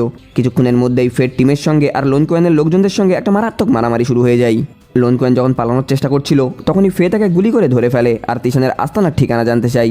ঠিকানা পাওয়া মাত্রই ফে আর কমান্ডার আঙ্কেল দাওয়ের গোপন ঘাঁটিতে পৌঁছিয়ে তাদেরকে চারপাশ থেকে ঘিরে ফেলে। আঙ্কেল দাও তখন ডাক্তারের সাথে মিলে তিশানের অপারেশন শুরু করতে যাচ্ছিল। ফে আর কমান্ডার পাহারাদারদেরকে ধোলাই দিয়ে সরাসরি ভিতরে ঢুকে পড়ে। আঙ্কেল দাও এটা দেখে তাদের দিকে বন্দুক তাক করে, কিন্তু ঠিক সেই মুহূর্তেই একজন পুলিশ অফিসার আঙ্কেল দাওয়ের কানের পাশে গুলি করলে তিনি জ্ঞান হারিয়ে ফেলেন। এভাবেই তারা আমাদের হিরো তিশানকে নিশ্চিত মৃত্যুর হাত থেকে উদ্ধার করে আনে। পরের দিন দেখা যায় আমাদের হিরো সুস্থ হয়ে গিয়েছে আর একসাথে বসে তার বন্ধুদের সাথে লাঞ্চ করছে। তারা সবাই খুব আনন্দে সময় কাটাচ্ছিল। সবাই চলে যাওয়ার পরে 4 বন্ধু এক জায়গায় বসে কথা বলছিল। সেখানে তিশান জানায় যে এই গোল্ডেন আই বা অলৌকিক শক্তির মায়া সে এখন ত্যাগ করতে চাই। সে তার এই অলৌকিক ক্ষমতা ছাড়াই একটা স্বাভাবিক জীবন কাটাতে চাই। তাই সে ঠিক করেছে অপারেশনের মাধ্যমে তার চোখের ভিতরে থাকা সেই রহস্যময় বস্তুটা বের করে ফেলবে। তিশান আরও বলে যে তোমরা কেউ চিন্তা করো না, এর ফলাফল যাই হোক না কেন আমি এখন সবকিছুর জন্য প্রস্তুত রয়েছি। পরের দিন তিশানের অপারেশন শুরু হয়। এক পর্যায়ে তার শারীরিক অবস্থাও খুব খারাপ হতে শুরু করে। ঠিক তখনই মিস্টার নুঙ্গা ফোন করে জানায় যে আঙ্কেল দাও হাসপাতাল থেকে পালিয়ে গিয়েছে। এদিকে দেখা যায় জিমা নিজেই তাকে হাসপাতাল থেকে তুলে নিয়ে এসে নিজের দায়িত্বেই অপারেশন করাচ্ছে, কারণ পুলিশের সেই গুলিটা তার চোখের খুব কাছ থেকে গিয়েছিল। তাই অপারেশন না করালে তাকে হয়তো বাঁচানো যাবে না। অপারেশন চলাকালীন জিমা কাউকে ফোন করে কথা দেয় যে সার্জারি শেষ হলেই সে তিশানের সেই গোল্ডেন আইয়ের পাথরটা আবার ফিরিয়ে আনবে। আর ঠিক এই ভয়ঙ্কর সাসপেন্সের মধ্যেই এই ড্রামাটা শেষ হয়ে যায়। আমার মনে হয় বন্ধুরা এই গল্পটার আরও একটা পার্ট নিশ্চয়ই আসবে। চোখ রাখার জন্য আমাদের চ্যানেলটিকে সাবস্ক্রাইব করে বেল নোটিফিকেশনটা অন করে রাখুন। ড্রামাটা কেমন লেগেছে কমেন্ট করে নিশ্চয়ই জানাবেন, আর ভিডিওটা ভালো লাগলে একটা লাইক করবেন। এর সাথেই আজকের এই মজাদার গল্পটা শেষ হয়ে যায়। দেখা হচ্ছে আবার কোনো অন্য নতুন গল্প নিয়ে। ভালো থাকবেন, সুস্থ থাকবেন, দেখা হচ্ছে পরবর্তী ভিডিওতে।